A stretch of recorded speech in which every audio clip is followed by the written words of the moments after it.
Magandang umaga, Banateros. Eto na naman. Nandito na naman ang inyong pinaka-paboritong fake news peddler sa barat na YouTube post, at your service. Kamusta naman ang buhay-buhay? Panibagong araw, panibagong kwentuhan na naman. At pasasakitin na naman natin ang mga ulo at ay malumbulunan puso, isip at kaluluwa ng lahat ng mga bobo sa Pilipinas. Mga tanga, mga walang utak, mga gunggong at utak galunggong, mga kupal, animal, buwisit, pabigat, walang silbi, switik, salot, putok sa buhin, dot, palamunin, sinto, mga baliw, abnoy, sabog, batak, bangag, adik, pusher, kawatan, kurakot, magnanakaw, sindikato, membro ng kuratong baliling sa gobyerno, lahat ng mga mang-uumit, mandarambong, mandurugas, mga ngupit sa pera ng taong bayan, mga maligno, impacto, masasamang espiritu, kampo ng demonyo, Satanas, Judas, Barabas, Estas. Kamusta naman mga bossing? Hindi kailan makukulong si Bangag. Malapit na. Hindi yan makukulong sa kulungan ng mga tao. Oo, si Bangag. Hindi yan doon makukulong. Alam niyo kung saan makukulong si Bongbong? Makukulong yan sa kulungan ng mga sasamang espiritu. Doon yan sa impyerno makukulong. Oo. Sa impyerno makukulong yan. Hindi yan pwedeng makulong sa kulungan ng mga tao kasi hopeless case yan. Hindi yan tao eh. Satanas yan eh. O so doon siya sa impyerno, may sarili siyang bahay doon. Yung sarili niyang bahay doon. Ano yun? Maya't maya umuulan ng asido doon.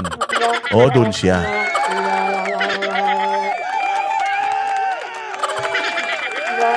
O, di ba? Greet mo kami dito sa sa airport. Ang dami-dami na. Saan sa ano yan? Sa May Blanco? Oh, saang airport yan? Ay na, may bagyo na, namamasyal pa kayo wag ganyan. Baka bumagsak yung eroplano, mahirap yan Oo, actually, saan ililibing si Bongbong? Di yan ililibing sa libingan ng mga bayani. Ngayon, yung gobyerno gumagawa ng libingan ng mga magnanakaw. Oo, katabi yun ng libingan ng mga bayani, libingan ng mga magnanakaw. Oo, doon ililibing lahat yan, mga congressman. Oo, mag-aaway-away sila. O, balita ko nga, dami na nagpa-reserva eh. O, lupa pa lang yun, yung libingan ng mga magnanakaw, tinatayo pa lang yung nalagyan pa lang mga Bermuda grass, wala pang naka-reserve. Putang ina yung mga congressman nagpa-reserve na. Oy, reserve mo ko dyan, 5. Reserve mo ko lupa dyan, 6. Oo, libingan ng mga magnanakaw meron. Meron din libingan ng mga bayani. O, actually, mag-aaway-away nga yung mga libingan ngayon eh, kapag namatay si Bongbong eh. Saan ba siya mapupunta? Sa libingan ng magnanakaw, libingan ng mga sinungaling, libingan ng mga abnormal. Hindi niya alam. Oh, baka hati-hatiin yan, chapin yan. Yung kamay mapupunta rito, yung paa mapupunta ron. Baka ganun mangyari dyan. Hindi yung pwede sa libingan ng mga bayani yan. Kasi pag nilagay mo si Bongbong sa libingan ng mga bayani, baka pati yung tatay niya tumayo tas tumakbo. Mahihiya yung tatay niya eh. O, ililibing si Bongbong, di ba, nasa atol na, ilalagay mo sa libingan ng mga bayani. Maniwala kayo, yung mga bangkay doon magsisibangon. Putya, parang Plant vs. Zombies yan. Sasabihin nila, ano ba kayo? Ba't yun, putyang inang yan? Kahit yung tatay niya babangon yun, ano ba naman? Ang tagal-tagal kong pinangarap magpunta rito dahil bayani ako, tas lalagyan nyo lang ako ng Satanas dito. Ganun yun. Libingan ng mga adik, meron din. O, gagawan lahat yan. Libingan ng mga adik, oo. O, kaya yun ang problema, hindi nila alam. Kaya hindi pa pwede mamatay si BBM. Kasi pag namatay si BBM, hindi nila alam kung saan ililibing, ha? Okay, Lota Malexi, marami sa iyo, Lota Malexi, sa iyong pagika siya. Rona David, mabuhay ka, sige. Murahin mo lang na murahin. Murahin yan. Kaya kayo nandito dahil minumura natin mga ulol na yan eh. O, sige na ha, magsimula na tayo mga bossing. O, patungkol tayo, bumalik tayo doon sa mga reaksyon ng mga magagaling. Reaksyon ng mga magagaling na mga political analyst patungkol sa nangyari kahapon. Kasi naipaliwanag na natin. Pero siyempre, mas maganda, kumuha pa tayo ng opinion mula doon sa mga lehitimo ng mga tao. Sino ba naman ako? Wala man akong kwentang tao. Hindi ba? O, so ito mga bossing, pakinggan natin yung mga mahuhusay na mga komento nung mga nag-comment dito kay BP Sara sa impeachment ni BP Sara na wala nang kakwenta-kwenta. Wala nang interesado, wala nang patutunguhan, matamlay na. Mas matamlay pa kaysa sa putotoy ng asawa niyong may diabetes. Pag kinremate si BBM, matutunaw yung... Ay, mali. Oo, putragis. Si BBM, pag kinremate mo, masusunog yung crematory. Oo, hindi mo pwedeng sunugin yan. Kailangan yan yung apoy ng impyerno para para matunaw yan. Yung katawan niya ni Bongbong, hindi yan matutunaw sa apoy lang na normal. 'Di ba? Pinasok mo yung bangkay niya, nakita mo sinusunog na siya ng crematorium. Pucha, makikita mo yung crematorium nasusunog. Tapos si Bongbong buhay pa rin, buo pa rin, hindi pa rin nasusunog yan. Ganun katindi yan. Oo. Wala yan, hindi yan pwede, hindi yan pwede ganun. Maniwala ka po, Tragis. Lugi ang negosyo. Pagka yan, tinanggap nyo yung yari kayo dyan. Tawan-tawi kami dito sa Glow Facial Spa. Baka naman yung mga muka, baka matusok-tusok nyo yung mga mukha ng mga customer nyo dyan, ha? Baka maging kamukha ni ano yan, maging kamukha ni Risa Ontiveros lahat yan, ha? Nagpadala ako ng pangkape. Uy, maraming salamat sa iyo, ha. MMFFF, ha. Mabuhay ka. Yung sa mga nagpapadala ng pangkape. Nga, wala pa akong kape. Magkape-kape tayo. Maraming salamat kay, tinitingnan ko lang, ha, yung nagpadala ng Alipay. Salamat sa iyo. Yung nagpadala ng pangkape, 100. Mamaya may 1,000 ka na. Magugulat ka kasi nagpadala ka 100. Ganun mo, ba't may 1,000 ako dito? Kaya pala blessing to. Nagbigay pala ako kay Boski. Pinagli sa dragon yan, si Bongbong. Hindi yan masusunog. Ito, pakinggan natin. Pakaganda nitong interview na to ni sabi nito, daldal na naman daldal. Kasi comment kayo ng comment. Ito si Sal Panelo, ang ganda ng sasabihin niya dito, yung kanyang assessment patungkol diyan sa nangyaring impeachment. Ito, panoorin natin. Pakahusay. Kasi supposedly dapat, ididemanda mo yung isang tao kung meron ng final decision na irregular yung ginawa mo. Kaya you have to be accountable and you have to be prosecuted. Inamin na nga nilang wala eh. So lahat ng mga tanong, lahat ng mga testigo ipipresenta nila, useless na lahat. They're wasting our time, in other words. Ngayon naman, nabigyan tayo ng pagkakataon para pamilin ang dating Chief Presidential Legal Counsel, Mr. Salvador Panelo. Tanungin natin kung ano ang kanyang assessment sa Day 13 impeachment trial ni Vice President Sara. Tama. Ito si Atty. Laging tama. Walang tama sa kanya kundi sarili lang niya. Kaya nga ang sarap pakinggan nito ni Sal Panelo eh. Kasi lahat sa kanya mali. At least ang maganda ron sa ganyang mga tao, makikita mo na, ay oo nga no, mali nga. Yung akala mo tama, pero sa kanya mali, maiintindihan mo eh. Bakit mali? Ay oo, tama ka, Panelo. Kaya ito si attorney may tama. Kasi lagi siyang may tama ka. I think, First part. Okay. Kung mo na tayo ano mo na assessment?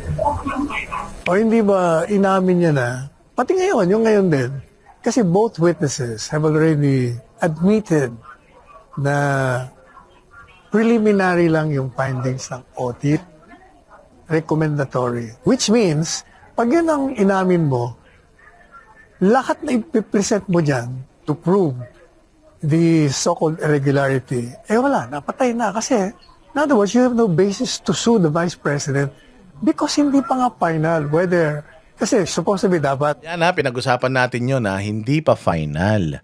Ang COA, ang COA kaya nilang magbaba ng desisyon, pero never na magiging final yung desisyon ng COA na yun. Appealable po yun. Pwede pong i-appeal yun sa korte at pwede mag-issue ang korte ng TRO. So, ibig sabihin, yung ini-issue nila sa Office of the Vice President, hindi pa po yan tapos. Ongoing pa po yan. Bakit may impeachment na? Saka na magkaroon ng impeachment kapag napatunayan na nagnakaw na. Wala pang napapatunayan na nagnakaw. Even the COA auditor, when you ask him, nagnakaw ba si Inday? Wala po akong ganong sinabi. Meron lang mga mali sa kanilang mga liquidation na pwedeng i-correct. Na hanggang ngayon hindi nakukorek. Bakit? Hindi makukorek yun. Kasi nakita nyo ba yung testigo kahapon, si Wamil? Si Wamil, walang tama sa kanya, para din siyang si Sal Panelo. Lagi lang siya tama.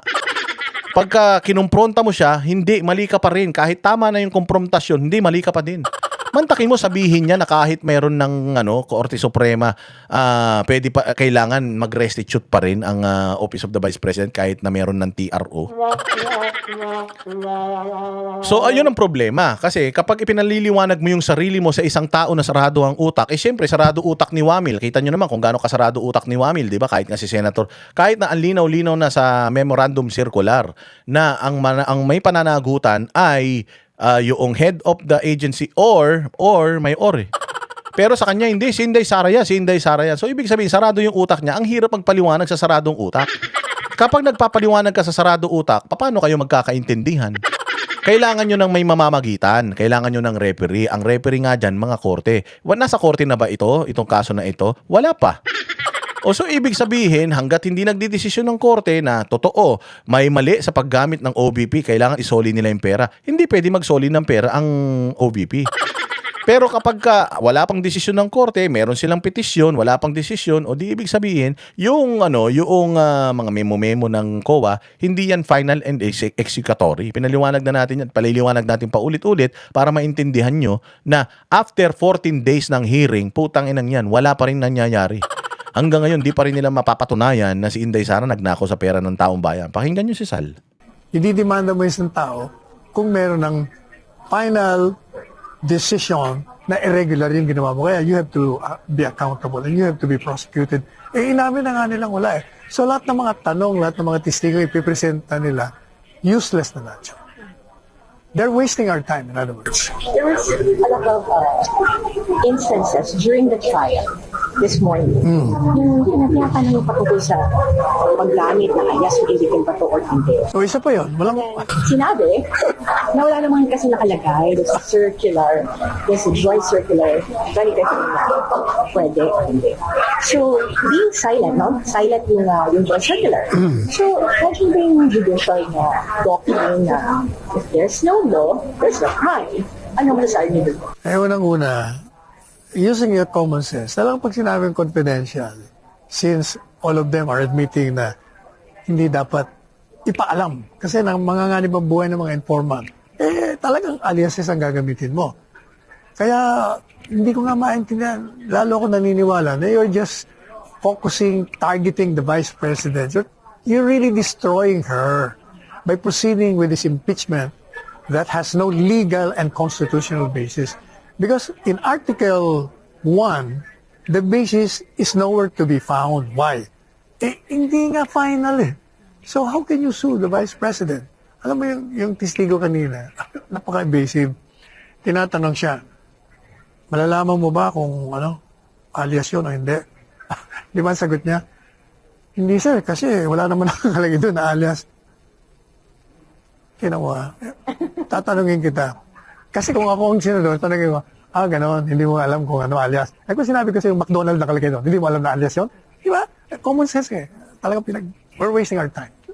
And maraming instances na nagkaroon during the interpellation of the Senator judges po, tinatanong ng importance ng AR, the culture receipts, and the original receipts. Why is there a need na ini-emphasize na mas importante yung OR kasi AR? Because yun daw yung nagiging ang basis ng mga auditors, state auditors, para malaman nila kung ginamit ba yung pera sa personal expense ng Vice President o ginamit ba sa talagang totoo pagbili ng tabor. Ang problema nga kasi, hindi nila tinitingnan yung nature ng pondo. It's confidential nga. Hindi mo talaga po pwede. Like yung mga sinasabi lang kailangan mo na receive. Hindi mo kailangan yun. Bakit ganyan? Kasi nag-acknowledge na nga, ginamit namin to. Pumirma na, nakapirma na. Ano ang kailangan mong resibo? Nandun naman yun. Ang tanong ko sa kanila, alam mo ba, nagdududa ka na walang nirentahan na 2 million? Bakit? Nakita mo ba na wala? Madali sabi, kung gusto mong sirain sila, puntahan mo. Pag tinanong mo naman, sasabihin sa'yo may nirenta ba kayo sa bayan? Pero even that question, baka mahirapan ka kasi nga, pag tinuro mo yan, malalaman mo na yung style ng gobyerno laban sa mga kalaban ng Estado. Yan ang palagi natin sinasabi, you cannot reveal the method of destroying your enemy because that funds precisely are being used to destroy them. You buy them. You buy the informants. You penetrate. You buy the mga nag-trade sa kanila. Pag yun ay sinabi mo, sira na lahat. Kaya nga, di ba, there is a circular na sinasabi, yung preset ng defense, na hindi mo po pwedeng ilabas lang lahat ng mga yan kasi it involves national security. Yan ang hindi ho maintindihan ng mga... Kaya gusto nilang ilabas yan. Kasi nga, mga NPA yung mga nandiyan sa Congress eh. Oo, mga NPA mga yan. O, kung hindi man sila mga NPA, mga sympathizer ng NPA, nakikinabang sa NPA, yung mga yan. Kaya gusto nila i-reveal yung mga intelligence Pag naging successful yan, mari-reveal lahat yan. Yan nga yung in-explain natin kahapon na kapag ang isang confidential information natapos na o naging successful o ano na yan, declassified na yan. Yung classified, di ba, classified information. Kahit sino ka, kahit pulis ka, kahit sino ka. Pag tinanong mo, that's classified. Pag sinabi sa'yo na it's classified, wala na. Tatandaan nyo si Trillanes. Nung nagtatalo sila ni Enrile tungkol sa Scarborough Shoal. Yung ilang beses na nagpunta-punta si Trillanes sa China para sa backdoor negotiation. O, tinanong siya, anong napag-usapan nyo doon? Anong sabi ni Trillanes? I'm not privy to tell the Senate President what was discussed in that meeting. Because it's classified. It's classified. Ayaw namin na mayroong mga information na mga sensitibo na lumabas. Sabi niya, no, you are accountable to the people because you're a senator. You need to tell us what transpired during that meeting. Anong sabi ni Trillanes? No, I cannot. It's classified. Anong ginawa ni Trillanes? Nag-walk out siya. Kasi nga ayaw niyang sabihin, pag classified. Kung wala kang clearance, kahit na ano ka pa, vice president ka pa ng Pilipinas, kahit na mayor ka pa, gobernador ka pa, if you do not have the clearance to know yung operation at kung ano man yung dealings doon, wala kang malalaman, hindi mo pwede malaman yun. Kasi it may jeopardize yung actual operation. So kapag kayong operation naging successful na yan, o hindi na siya classified, declassified na yan. O pwede na nilang sabihin what transpired doon during the surveillance operation, hanggang dito, hanggang sa matapos, hanggang sa mahuli, or mag-succeed yung operation ninyo, whether ma-foil yung planong attack ng NPA. Kasi yun nga yung sinasabi dito ni Robin Padilla. Ang sabi ni Robin Padilla, bawat merong sineselebrate ang NPA, kay founding anniversary, kay death anniversary, ang ng mga yan, ang way of celebration nila or way of celebrating nila, maghahasik sila ng lagim. Either aatakihin nila isang barangay, susunugin nila yung cell site, aagawin nila yung bus ng isang malaking bus company, susunugin, pasasabugin nila yun. May mga ganun silang mga teroristang activities na mga ginagawa. At dahil nga sa mga operations na yan, na-check ng ng mga otoridad natin, maglalagay silang checkpoint dito, yung mga sundalo, bigla silang magsusweep sila sa bundok. Yung mga ganun. The fact na walang nangyari nung panahon ng mga celebration na yan, noong mga NPA, CPP, NDF, basta nag-anniversary yan, the fact na walang terorismo na nangyari during those period ng panahon, successful yung operation na yun, hindi nasayang yung pera na ginastos ng mga ahensya ng gobyerno laban sa insurhensya. Prosecution at ng mga ibang senador. Although, siguro naman naintindihan na, kaya nga, bawang target si BP Sara, kaya panay kampanya nila. Isa pang abogada dyan, nakayayamot, sobrang nangyabang, kung ano-ano mga pinagsasabi. Maraming mga komentaryo na hindi dapat na sinasabi. Pwede ba palitan mo na lang siya? Kumuha ka ng law. Hindi, totoo yun Meron yung yung isang, yan, si Kapunan. Manunood pa ako ng Netflix Ang daming mga ganong pautot. Sa korte, hindi pwede yan. Sa totoong korte, hindi pwede yan. Lahat ng mga yung merong proper decorum na sinusunod dyan. Bawal yung mga side comments, bawal yung mga ganito, ganyan, bawal. O dyan lang sa Senado pwede yan dahil hindi man kasi mga huwis talaga yung mga tao dyan. To politika man lang ito, kaya nakakapag-grandstanding sila, nakakapag-testimonial sila. Kaya sila kasi sa korte, hindi yung pagtetestimonya ng mga counsel, hindi binabawalan 'yan. Bakit? Kasi nga nasa judge, nasa kamay ng mga judge nasa kamay ng judge yung desisyon. So yung judge magbabase 'yon sa merit ng kaso, sa mga pinagdidebatihan ninyo, doon siya magbabase at saka sa batas.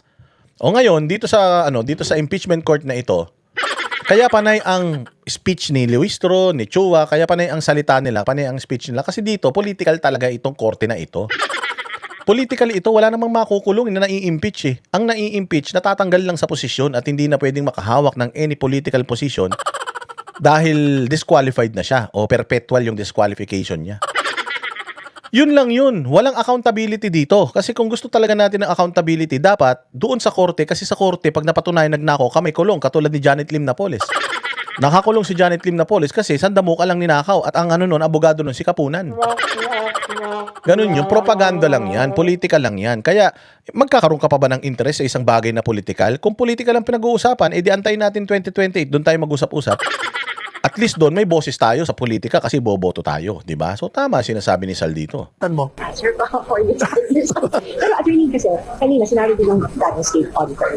For him, may presumption na may prima facie that the money was used on personal use or personal benefit. Kasi nasabi, pinpoint out yung Senator Amy Marcos, wala naman doon sa documentary evidence na binigay nila. So, I always disagree with Amy Marcos, but this time I will agree. Just like, tama siya. Tama yung sinasabi kasi, yung presumption na tinatawag na prima facie, presumption lang yan, you have to destroy that. But that has already been destroyed. You know how? Ano nga yung tinatawag yung unang ADM ba yun? Ano yun? Kasi tatlo di ba? Yung isa, and then notice of suspension. AOM. And notice of disallowance. Ano yung una? Alright, yung audit observation. Di ba, yun lang ang kanya. Yung presumption, papasok doon. Boss, Gcash number mo. Sabi ni 13 Hudas. Grabe nang tong Hudas na to.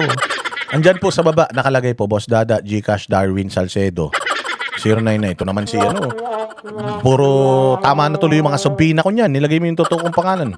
Pero tinanong nga siya, meron namang notice of, yung may liquidation naman, yung papabayarin mo naman pag may notice of suspension at may notice of disallowance. May tanong dito si Romy Garciso. Boss, di si Erap na impeach pero nakatakbo ng mayor ng Maynila.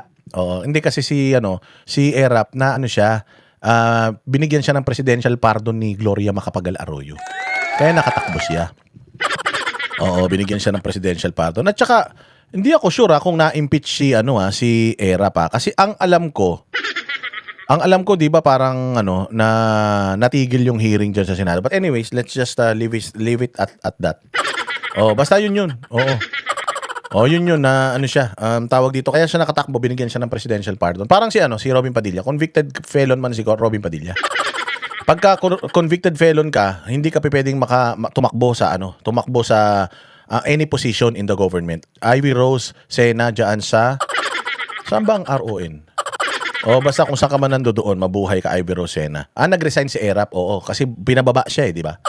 Tama, hindi nag-resign siya, hindi siya yun nga, kaya nire-recall ko kasi hindi ko matandaan Hindi siya na-impeach nag-resign siya, bumaba siya sa posisyon.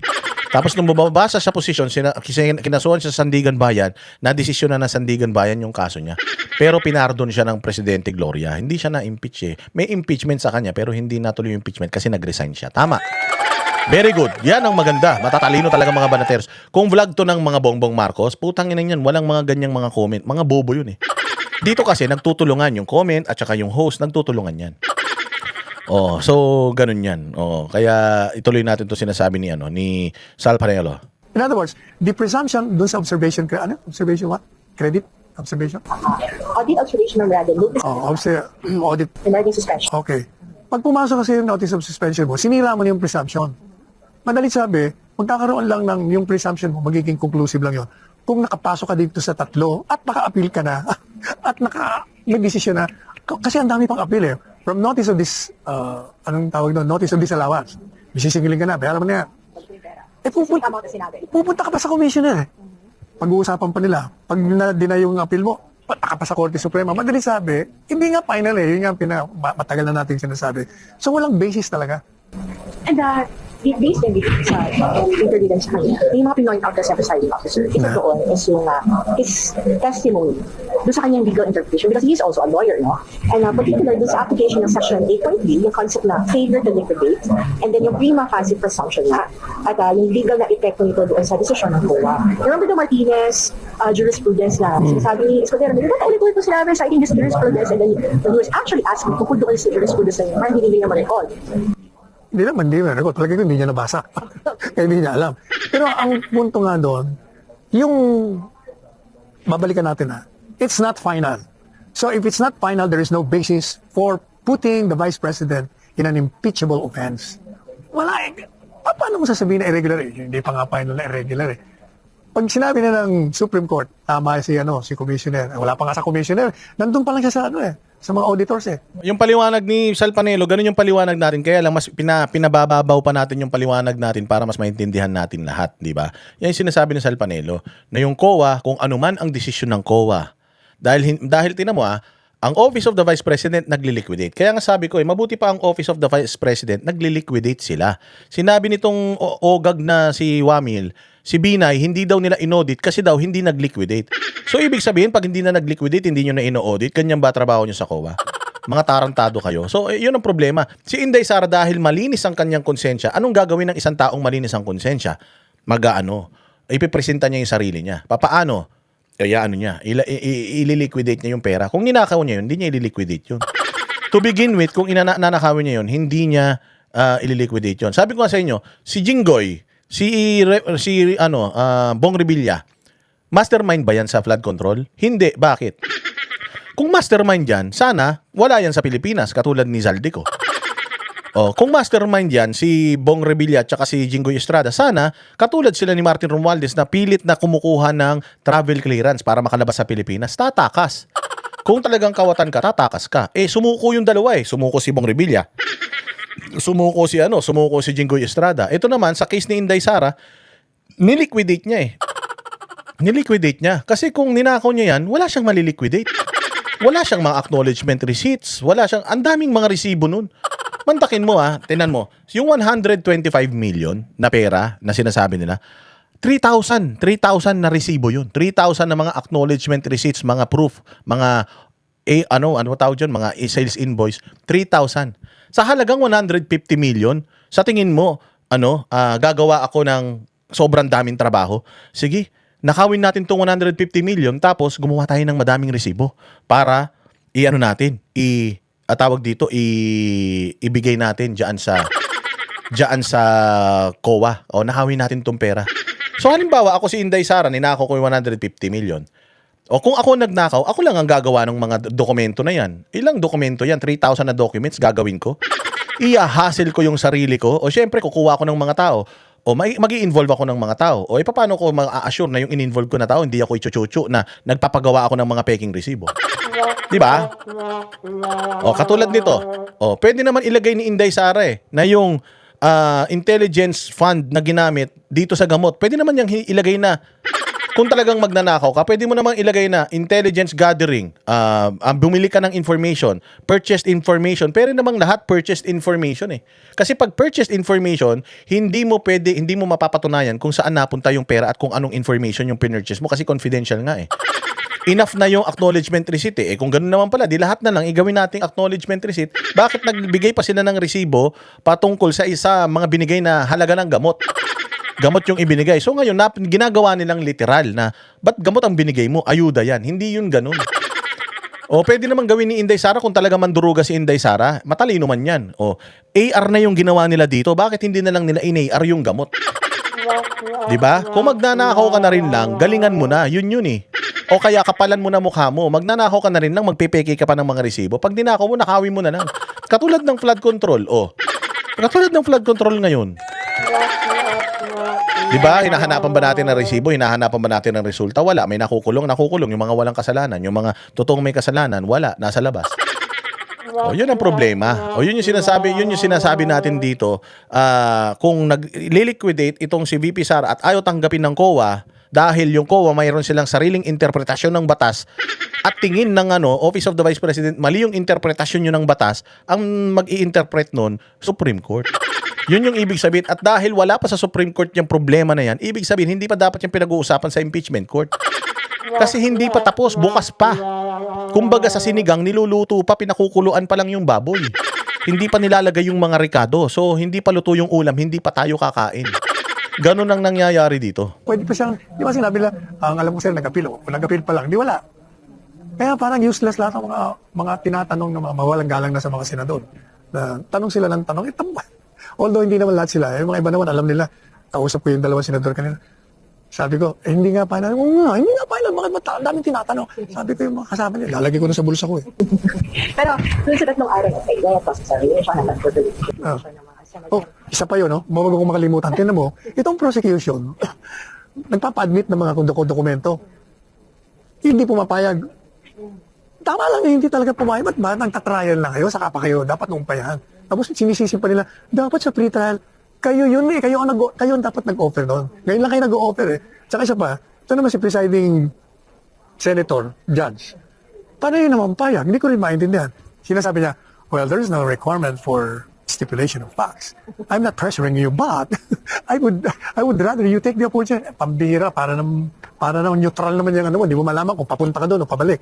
While you're not saying na you're compelling them, and yet, sinasabi mo na, sige na, gawin na.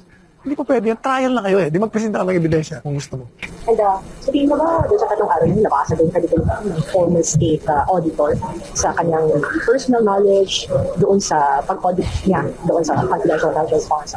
Babalikan kita. Buti pinaalala mo dito kay yung MOOE. Yan yung sinasabi ko kanina, mabuti pa si Inday Sara, nililiquidate niya yung pera. Pero itong mga congressman, yung sa COA nililiquidate ni Inday Sara yung pera. Na ginamit niya. Etong mga ginamit na pera ng mga congressman, yung MOOE nila, alam nyo kung saan nila nililiquidate? Sa bisyo, sa sugal, sa mga make-up nila, mga mamahali mga relos nila, tsaka sa mga kabit kulasisi nila. tsaka mga katarantaduang mga pinaggagawa nila, doon nililiquidate yun.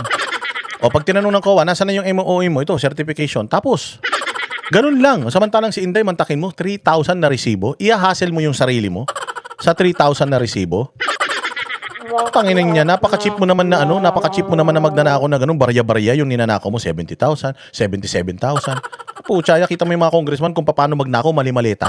Nakita niyo yung sinasabi ng mga 18 Marines na pucha, nagdadala sila paper bag na pera. Oh, mantakin mo kada hearing, sabi ni Greco Belica, 10 million bawat isang congressman. Sa labing limang araw na hearing ng Quadcom, 150 million, isang congressman, ang dami nilang congressman dun. Isipin mo yan. So kung ang isang congressman doon sa Quadcom, merong 150 million, sa 10 congressman, sa loob lang ng 15 days, 1.5 billion yun sa 10 congressman. Yung 150 million. Imagine niyo ganun kalaki ang ninanakaw na pera. May resibo yon? Wala. May liquidation yon? Wala. Buti si Inday nagli-liquidate di ba? Sila hindi Lahat ng mga katanungan ngayon dito sa testigo ito, pati sa mga susunod, sira na lahat yun. Why? Inamin na nga nilang hindi sila final. Yun ang pinakamatindi ron. Pag sinabi mong hindi final, giba na lahat ang testimonyo. Walang kaso. Hindi ka nagdemanda. Maganda yun. Hindi pa final, wala silang demanda, wala silang reklamo yung pinasa. Kaya nga, magpipresenta pa sila sa Lunes ng bagong mataba. Bagong pinaglihi sa pagkain ng baboy, kaning baboy na taga-COA. Magpipresenta na naman sila. Parehas lang din ang sasabihin nun dun sa sinabi ni Wamil. Pag tinanong mo yun, nagnakaw ba si Inday Sara? Hindi niya yung masasagot. Pag tinanong niya dun, final ba in executory yung decision nyo? Hindi niya rin yun masasagot kasi hindi pa nga. So kahit lahat ng COA auditor, pag samasamahin nyo dyan, putang ina ninyo, pag patong-patungin nyo dyan, ituhog nyo sa barbecue stick, iisa lang ang sagot niyan. It boils down to final and executory na ba yan? Is it still under appeal? Do you have proof na nagnakaw sila ng pera? Wala. Wala. Kahit lahat, kahit yung commissioner ng COA, kahit yung COA ng ibang planeta, ipadala nyo dyan. It boils down to one question and one answer. Do you have proof na nagnakaw ang Office of the Vice President? Wala. They're still in the process of yung investigating, evaluating, auditing. So, para saan pa yung isasalang nila na testigo diyan sa Lunes, yung babaeng tabatchoy? Para saan pa yun? Paulit-ulit yun lang din ang sasabihin nun. So wala nang kwenta. Walang kwenta. Sabi ko nga sa inyo, hindi pa bloodbath mode ang defense dito Pucha, wala na kayong mapatunayan, lalo na kapag nagbarubal mga yan. Besides, unmodified opinion. Will COA issue an unmodified opinion to a corrupt agency? That's the reason why COA is issuing an unmodified opinion. It's because wala pang findings ang COA mismo. Yung auditor na naka-assign sa confidential funds, wala pa siyang findings, binding, at final and executory na magnanakaw tong ahensya na to. Because kung magnanakaw ang ahensya na to, yung COA na nag-audit sa ahensya na to will not issue an unmodified opinion as certificate for 4 straight years na napakahusay ng liquidation process ng Office of the Vice President. Mga tanga kayo talaga. Sasabihin nila naman, yung unmodified opinion, iba yun. Ibig sabihin nga, may investigasyon ng irregularidad. Nag-issue ng unmodified opinion. Bakit? Kasi nga, yung investigasyon nila, hindi pa final yun. Pag final na yun, parang NBI clearance mo lang yan. Halimbawa, sinampahan ka pa lang ng kaso sa barangay. Pag kumuha ka ng NBI clearance, wala ka pang hit. Halimbawa, hindi kayo nagkasundo, pumunta yan sa piskalya. Tapos sa piskalya, may kaso ka na, nasa piskalya na. Tapos sa piskalya, naayos mo, naareglo mo. Pag kumuha ka ng NBI clearance, wala ka pang hit. Kasi yun ang proseso Mag-aaway muna kayo sa barangay. Yun yung unang reklamo. Pagka hindi na-solve ng barangay, aakyat kayo sa korte. Sa piskalya. Pag aayusin kayo doon. Pag di kayo nag-ayos doon sa piskalya, aakyat na yan sa Regional Trial Court. Pag umakyat na yan sa RTC, lalabas na yun, magkakaroon ka na ng hit doon sa NBI mo na nagkaroon ka na ng kaso. Convicted ka o hindi, you have to prove it. Halimbawa, pumunta ako doon, NBI, may hit ako. Kailangan kung halimbawa, na-dismiss yung kaso mo. Kailangan yung dismissal order mo, dala-dala mo yun. Para mabura yung hit mo sa NBI clearance. Papakita mo yun sa NBI. Kasi ako, ilang beses na yan, may kapangalan akong pogi Oh, so ngayon kumuha ako sa mga korte na dahil meron akong hit, may kapangalan ako, kumuha ako sa mga korte ng clearance na wala akong mga pending cases. Oh, at wala akong conviction. So pupunta ako ng NBI, sa tuwing kukuha ako ng NBI clearance, laging may hit 'yon. Oh, kasi palaaway ako ng bata ko. Oh, laging may hit 'yon. So ngayon, pagka pag kuha mo na ganyan, may hit, pupunta ka ngayon dun sa sir, may hit, ito po yung release order ko. Ito po yung dismissal order ko. Pag pinakita mo 'yun, okay, i-reprint na lang yung NBI clearance mo, wala na yung hit. Ganun 'yun. So dito, kaya nag-issue ng unmodified opinion kasi nga wala pang hit yung Office of the Vice President kasi nga ongoing pa yung investigasyon, evaluation patungkol sa confidential funds. Kaya nag-i-issue sila ng unmodified opinion. Pinapalakpakan nila ang Office of the Vice President. Mga tanga kayo, hindi nyo kayang ipaliwanag yan. Banateros lang kaya magpaliwanag niyan. Walang final. Kasi nung pa nila sinasabi na final, namin na nga nilang hindi. Di ba kahit mga prosecution, meron ng sinasabi ang auditor na, di ba may notice na nga of disallowance. Hindi pa nga final, ang kulit nyo Kung may failure of liquidation, may failure ba ng fishing expedition? Kahit pa nga hindi lang yun. May failure ang kanilang mga sarili. Sa pagpresenta, sa pagtatanong. Pakwela lang ho yun, pero talaga, mayayamot kayo talaga. Ang kulang na lang ho, maglagay ako ng kulambo. I'm falling asleep because naiinis kayo. Parang, it's a waste of time. I think I just would like to ask the last message to mga kabayan. Kasi marami pa I just want to ask you one more question pala. One senator judge, question, the conflict of interest Nino? kay Attorney Poa because siya lang Tama ito 13 days hearing, still no indication of theft. Wala Wala talagang indication. Dito mo makikita, kaya papresko yung prosecution, kaya panay ang sigaw ni Redon, ang kapal ng muka. Kaya sabi ni Kapunan, dapat mag-resign na siya. Hindi mo pagre-resignin kung meron kang certainty of conviction. Kung malakas ang kaso ninyo, hindi na kayo magre-request mag-resign si Inday. Hindi na kayo magpipreskon na ganyan. Mamadaliin ninyo yung kaso para mapatunayan ninyo na si Inday Sara may kasalanan. 12 days na 12 hearings na wala pa kayong napapatunayan kung ngayon pa lang wala kayong mapatunayan, parang si Bongbong lang yan Ilang taon na si Bongbong? 4 na taon na. Sa 4 na taon walang nagawa si Bongbong. Sa tingin nyo ba yung susunod na 2 taon niya hanggang 2028 may magagawa pa siya? Wala na yun. Wala na yun mga bossing kasi nga sa unang 4 na taon niya wala na siyang nagawa Sa 2 taon pa kaya? Bobo na lang ang maniniwala doon. So dito sa kaso ng impeachment, sa unang 12 araw dapat umaatikabo yan. Dapat bakbakan talaga yan. Sa unang 12 araw, ano yan? Diesel? Nagpapainit kayo? 12 days na? Hindi pa rin sumasabog yung mga pasabog nyo? Ibig sabihin, wala talaga silang hawak kay Inday Sara. After 12 days, wala pa rin. Puro ka lang media. Ang galing ni Kapunan. Kinain ng buhay ni Kapunan si Poa. Ang galing ni Ligutan. Kinain ng buhay ni Ligutan si ganito. Pero pag tiningnan mo, paano nangyari yun? Paano nangyari? Unang araw pa lang, unang kakapasok pa lang nung hearing, recess na kagad yung hinihingi ni Kapunan. Mayroon bang magaling na gusto ng recess kagad kakasimula pa lang ng hearing, parang hindi excited? Kasi kung excited ka, putya yan, mainit ka na pagpasok pa lang, pag upo nung nung testigo mo, dadali mo kagad dun sa mga pinakamaiinit na issue. Tatanungin mo, anong pangalan mo? Gaano ka nakatagal sa COA? Saan ka nag-aral? Ano ang tinapos mo? Putang ina, ganun yung mga tanong nyo. Gusto nyo matanggal si Inday Sara sa pwesto, tapos ang mga tanong nyo sa mga testigo ninyo, ano ang mga training mo? Paano ka naging COA? Bago ka napunta sa COA, saan ka muna galing? Putya kung ako yan, dadaling ko kagad doon. Meron ako ditong hawak na ebidensya ito, CCTV. Nakita ko na kinuha ni Inday yung pera nilagay niya sa bulsa niya. Di dapat diretso ka na doon. Diretso ka na sa malalakas para talagang umaati ka po. Putang ina niyan.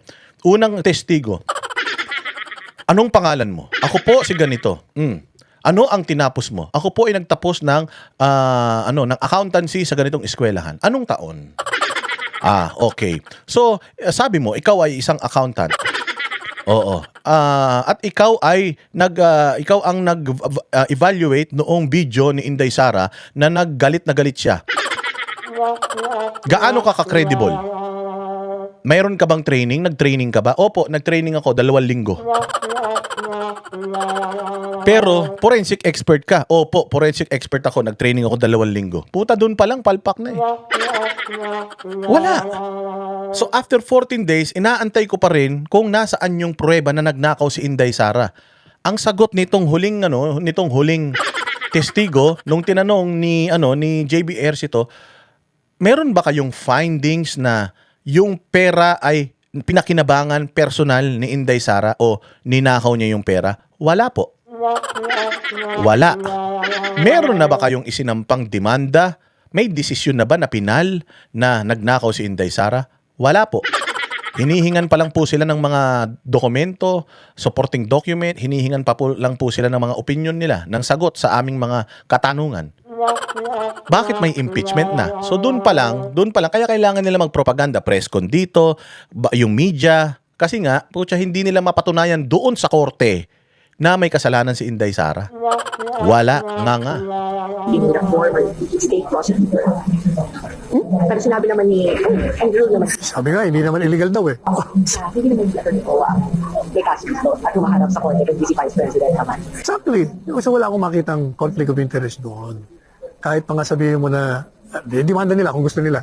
Wala naman eh. There is absolutely no conflict of interest with Attorney Poa as former chief of staff and now as one of the lawyers. Wala namang conflict doon. Ano bang conflict doon? Ang conflict doon kung opposite ang ano mo. Ang opposite na... Ayan, katulad yung kabobohan ni Rapi Tulfo. Ano yung kabobohan ni Rapi Tulfo? Tinanong niya, meron po bang conflict of interest na si Poa bilang chief of staff ni VP Sara sa Department of Education, DepEd ba o sa OVP? Anyways, si Poa bilang chief of staff ni VP Sara na siya ang abogado ngayon, hindi ba siya conflict of interest? Paano magiging conflict of interest yun? Rapi Tulfo, kung di ka ba naman bobo? Yan ang problema sa inyo, kakainom nyo ng vitamins nyo na robust, putang ina yung mga utak nyo, ang titigas na. Ang titigas na ng mga utak nyo, putya, hindi na gumagana. Hindi naman si Poa ang SDO. Ano yung SDO? Senior Disbursement Officer. Hindi naman kay Poa nakapangalan yung mga cheque na ini-issue ng DBM o in-issue yung iningkas sa Land Bank. Hindi naman nakapangalan kay Poa. Paano magkakaroon ng conflict of interest yun? Alam nyo kung ano yung conflict of interest? Rapi Tulfo, Rapi Utog. Alam mo kung ano ang conflict of interest?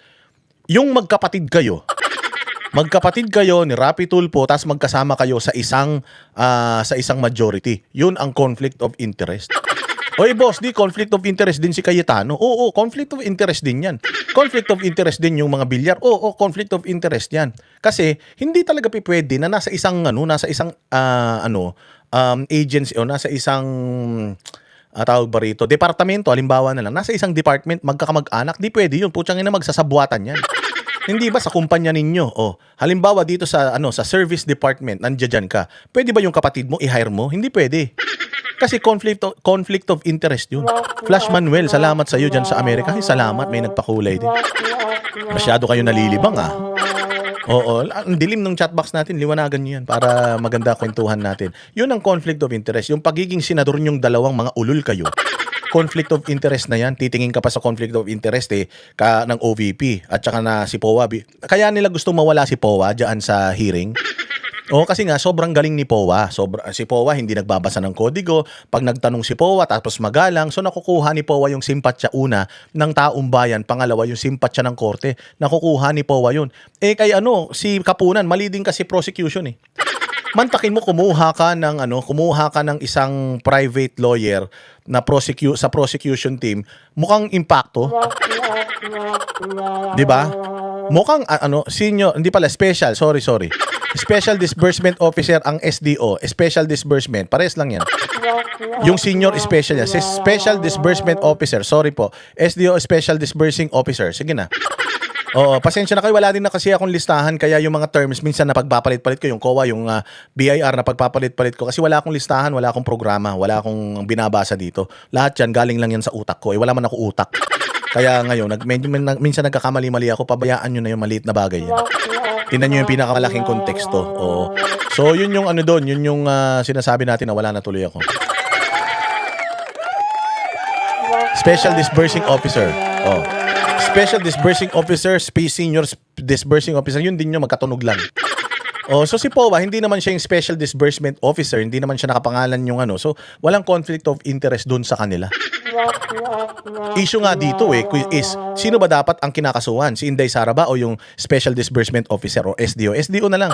O, para pare-parehas. O, sino? Yun nga yung pinagtatalunan dito. Doon pa nga lang, debate na. Ang problema sa prosecution, kuhang-kuha ni POA yung simpatsya ng taong bayan, simpatsya ng mga senator judges, simpatsya ng yung presiding officer. Kasi nga si POA magalang, mabait, walang mga kung ano-anong statement. Ito si Kapunan, putya, bukod sa mukhang impacto, mukhang model ng purinarya. Putya, kahit anong sinasabi niya, hindi ka makikinig talaga Pag ganyan ang teacher ko, nagda-drop ako Oo, hindi ka makikinig. Bakit? Kasi ang pangit ng nakikita mo Pag pangit ang nakikita mo, minsan nga, di ba, pag may kausap ka, may malaking nunal dito, dun ka sa nunal nakatingin, hindi ka nakatingin dun sa tao. Pagod ka na, Boss Dada, magboba drink ka. Salamat, Hachi Amori dyan sa Amerika. Magbobobo drink talaga ako. Thank you very much. Pagkatapos nito, talagang kakain ako ng madami dahil pinagod nyo ako magsalita. Ganun yun. Kumuha kayo ng sana kumuha kayo ng mga katulad ni Office of the Vice President. Puro bagets, six-pack, mga macho. Yung kanilang mga kinuha, si Binluan, si Narbasa, di ba, ang lulupit, putya, mga guwapito. Kumuha ka ba naman? Si Chua, tabingi mo ka, tapos take 3 pa sa bar. Tapos si Ligutan, na parang bakla. Tapos si Kapunan, na mukhang pinsan ng nung matanda doon sa Regal Shaker. Wala rin. Talagang hindi nyo makukuha simpatsya ng taong bayan yan. Pangit na nga yung mga pinagsasasabi ninyo, ang papangit nyo pa. Double whammy na yan, mga boss. Kasi hindi naman Going back to sa flight of the war, sinabi naman lang na POA na hindi naman illegal pag-akit ang mga inaamin na nga nila, pwede naman daw yung acknowledgement kasi wala nang prohibition. Wala rin na pwede ka basta babalik ako nga na doon sa hindi final. So pag sinabing hindi final ang findings mo, ibig sabihin dapat di ka nagdemanda. But yung isang sa judges, umiikot doon sa angulo na bakit sa Office of the Vice President, yun yung may pinakamaraming acknowledgement at hindi OR ang sinabi. Hindi ba, sabi nito, grabe kasi Boss Dada, sabi ni Michelle Mangarin, hindi ako grabe. Real talk man lang yan. Alam mo, ang laban ngayon sa impeachment dyan sa Senado, yung mga, Team Pangit at saka Team Yummy. Team Impacto at saka Team Anghel. Ganun, parang mabuti at kasamaan at kabutihan ang naglalaban dyan sa Senado. Parang impyerno, mga mukhang taga-impyerno at saka mukhang mga taga-heaven. Oo, yun ang labanan talaga dyan. At masyado namang sinabuhay ng prosecution yung pagiging masamang tao. Masamang mga tao na nga sila, ang sasama pa ng mga itsura ng mga pinagkukuha nila. Subukan natin. Merong yung dyan sa bahay niyo, yung knock on your door, ring on your bell. Diba yung mga sales, dati, yung mga tawag doon, salesman. Knock on your door, ring on your bell, knock on your window to, di ba mag-aalok yan ng vacuum cleaner. Tok, tok, tok. Magandang umaga po. Ako po ay nag-aalok ng vacuum cleaner. Di ba ganyan nung araw? Nakwento lang yan ng mga tsuhin ko. Hindi ko inabot yan. Kasi Shopee na ako Shopee, Lazada. Oo. Nung panahon, kumakatok yung mga salesman. May mga dalang encyclopedia yan. Yung may mga dalang encyclopedia, yung may mga dalang encyclopedia, naka-coat yan. Tapos nakatay. Tapos kulay puti na long sleeve. May dalang portfolio yan.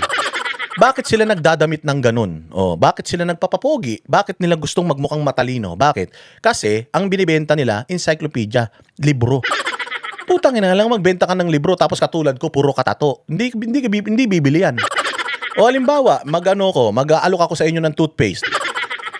Boss D, maganda tong toothpaste na to. Tapos yung ngipin mo, puro bukbok. Puro butong pakwan yung ngipin mo. Tama? Bibili ka ng toothpaste na yon. Halimbawa, sino ba yung pangit na halimbawa si Kapunan si Kapunan. Sasabihin ni Kapunan, Boss Dada, bumili ka nitong nitong skincare na to, nakakaganda to ng balat. Pucha, tas nakita mo ganun ang muka si Kapunan. Bibili ka ba noon? Hindi ka bibili noon. So kung halimbawa ako, sabi nila, hindi, Boss Dada, ang inaalok naman ng prosecution dito yung ebidensya Pero kailangan maganda pa rin mga itsura para at least man lang kahit ang sisinungaling kayo, medyo maganda yung nakikita ng tao. Ang hirap no, nagsisinungaling na nga kayo. Pucha, yung mga nilagay nyo pa dyan, puros mga mukhang paa. Hindi lang basta mukhang paa na nalubog sa putik. Wala talagang maniniwala sa inyo. Kita nyo sila POA, simple lang. Tingnan nyo sila Narbasa. Tingnan nyo sila, ang gaganda ng mga itsura. O, yan tayo. O, doon naniniwala nga yung mga tao. Kaya dapat itong dapat itong prosecution, nag-seminar sa akin, boss, ang daming mga abogado sa Pilipinas na magagaling. Abogado man si Palsis, ba't hindi nyo kinuha? Kasi bobo si Palsis eh. Abogado man yung ibang mga nagsasalita dyan na mga anti-Duterte na mga abogado, ba't hindi yung kinuha nyo? Kasi mga bobo yun eh. Di ba? So kailangan mo lang medyo presentable yung mga nag-aalok sa inyo ng serbisyo kasi inaano ka parang kinukumbinsi ka eh. Paano ka kukumbinsihin ng isang tao mukhang diablo?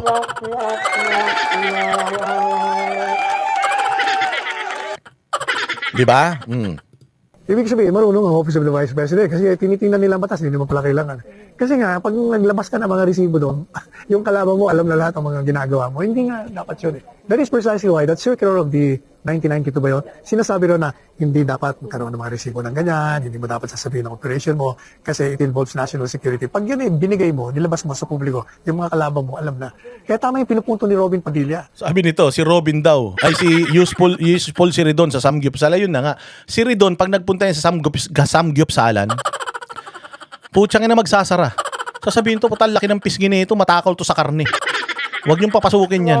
Sir, puno pa po, puno. Pang ilan ako? Pang 700 ka, boss. Oo. Tsangin yan. Papupuntahin mo dyan si Asidre. Putsang, laki ng tiyan. Pupunta sa Viking, sa Limbawa, kakain all you can, puta, malulugi yung restaurant. Ang lakas sa extra rice niyan. Palagay ko mauubos ang kanin sa mang inasal pag kumain yan. Pag nakita nila si Asidre tsaka si Kokey. Nandiyan dyan, oy, Rukyat Suji dyan sa Japan, mabuhay ka, mabuti ka pa. Mababay talaga yung mga Hapon. Papasok pa lang si Redon tsaka si Asidre, sasara ng pinto. Sir, 10 kayo? Hindi, kakain kami, all you can. Ano po? Waiting. Waiting, wala man tao. Puno. May mga mesa, hindi, waiting po. Pang ilan ako? Pang 800 kayo, boss. Sa susunod na linggo na kayo matatawag. Tangina mo, paano mo ka matatakaw eh? Importante yun ha, importante. Kaya nga pag nag-a-apply kayo ng trabaho, hindi man nagdadamit kayo. Ako pag nag-a-apply ako ng trabaho, tinatago ko yung mga tattoo ko. Nagte-turtleneck ako na ganyan, nagsusut ako, nakatago yung mga tattoo ko. Tapos talagang ganyan ka. Pag sumagot ka, talagang straight English yan. Walang walang gano'n. Kailangan talagang isang tanong, isang sagot, kailangan mabilis. Hindi pwedeng yung nag-iisip ka kung saan ka tumitingin. Siyempre, you have to dress to impress. Ika nga, putyang inang yan. How are you gonna be impressed kung ganito tsura ng ganito tsura ng mga nagkukumbinsi sa'yo, walang hiya na yan. Talo mga bossing. Yung 3 times na kumuha ng 125 million, walang atake during the yung inauguration, parang anniversary. Mga anniversary ng mga kalaban, hindi nakapag-atake kasi nga na-neutralize na eh. Madalit sabi, malalaman mo lang kung binulsa ang pera ng confidential funds o hindi, kung nagkaroon ng kabiguan. Naluwas wala kang nakitang, akala ko ba gumamit ka ng pondo, bakit katakot-takot pa rin ang bombahan natin dito, ang dami pa rin nare-recruit. Pero the fact is, hindi lang na-reduce, mukhang wala na tayong marinig na kinukuha mga bata, dinadala sa NPA. Wala rin tayong nakikita mga atake ng mga rebelde. Ibig sabihin, na-neutralize mo sila. So, nagamit mo yung pera. Saka isa pa, huwag nilang kakalimutan ito si Presidente Marcos Jr. ang nagbigay ng pondo, hindi naman nag-request si Inday Sara dyan Kasi nga, nakita ni Presidente Marcos Jr., to his credit, na maganda ang ginawa niya sa NTF-ELCAC as chairperson. Kaya nung makita niya, bigyan pa kita ng pondo, hindi naman siya lang humingi nilagay mo sa budget mo, inaprumahan ng Kongreso, bakit ngayon sinisisi niyo siya? Tapos hindi-demanda niyo pa. 125 billion. Yun yung maganda ron. Yun yung sinasabi ko sa inyo kahapon pa di ba? Yung budget na yan, nasa GAA. Yung budget na yan, nasa SARO. So, ibig sabihin, nasa pondo ng gobyerno yan. Galing sa buwis ng taong bayan. Ang GAA, mga bossing, ang gumagawa niyan, Congress at Senado. Ibig sabihin, kung budget, nasa GAB, General, basta nasa GAB ni BBM yan. Ibig sabihin, nasa President's budget yan. Pinirmahan nyo yung President's budget. Binalangkas ninyo yung President's budget. Inapprove ninyo yung President's budget. Yung Presidente, binigay yan sa Office of the Vice President dahil sa kanilang advokasya na labanan ng insurhensya. In fairness kay Bongbong, congratulations sa'yo Matinuman si Bongbong nung una, kaya lang naging demonyo na lang yan dahil napalibutan ng mga satanas Maayos man yan si Bongbong nung una. Palagay ko rin nung kampanya, sincere man si Bongbong sa taong bayan. Kaya lang, putsa, asawa mo, impacto. Tapos, yung mga nakapaligid sa'yo, puros mga durobo, sindikato. Madadamay ka talaga. Kung mag-isa ka lang na matino, tapos lahat ng nakapalibot sa'yo, puro loko-loko, magiging loko-loko ka na rin. Tapos, meron ka pang bisyo di umano. Kaya madali kang bulahin. Oo, so yun yung sinasabi natin na Congress inapprove yan. Tapos ka-questionin nila. Bakit merong confidential funds ang DepEd at saka ang Office of the Vice President. Tangina nyo, di sana hindi nyo inapprove yan kung hindi pala pwede. Inapprove nyo yan, dapat nga kayo may kasalanan eh. Kung ayaw nyo may confidential funds si Inday, di sana hindi nyo inapprove.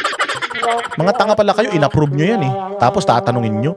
Tapos, ang flood control project, billion. Ayaw yung imbisigan, itong gusto niya, yung napakaliit. Oh, di ba? Pero mo yung mga natatanggal ng mga reforma, 70,000, as against, how much? How many billions already that they have pocketed?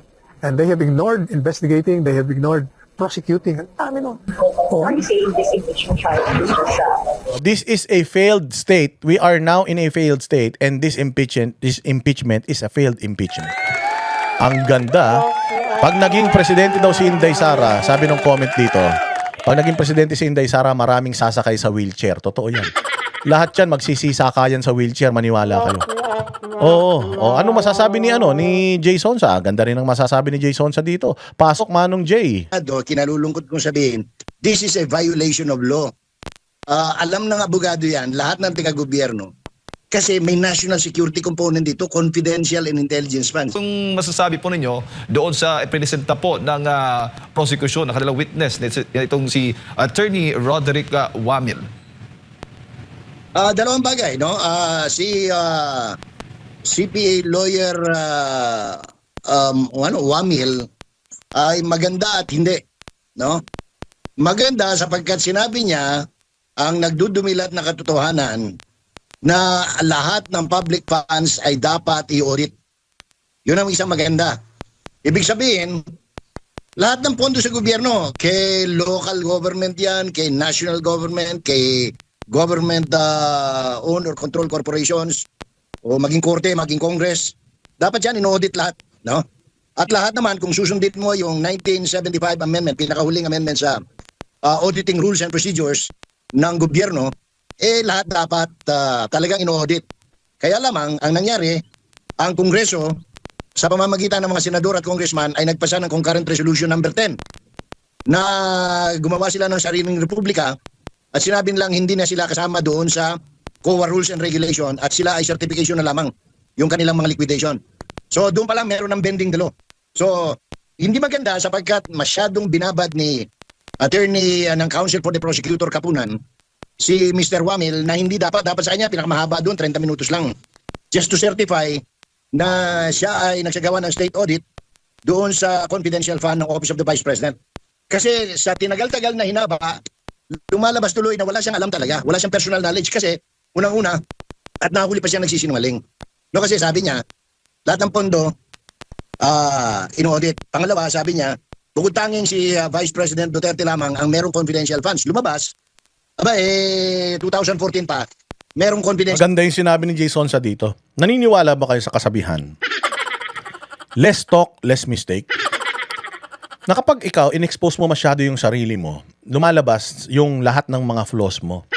Carol P1N dyan sa US, salamat sa iyo. Mabuti na lang may mga mabubuting puso pa rito sa channel natin. Puro na naman kayo mga taga Batangas ha.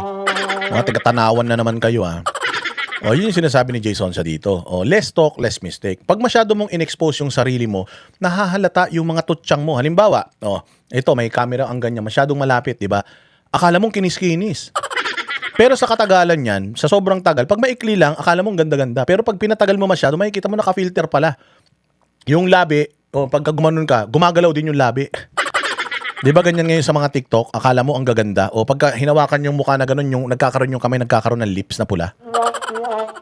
Kapag masyado mong in-expose, napapansin yung mga pagkakamali mo, pangitan mo, kahinaan mo. O ganun yun. Pag sobrang exposure, makikita nila, ay, sa unang tingin lang pala maganda, pumapangit pala sa katagalan. Itong kanilang testigo, sana maikli lang. Inupo nila dyan, tapos itinanong na nila yung mga importante.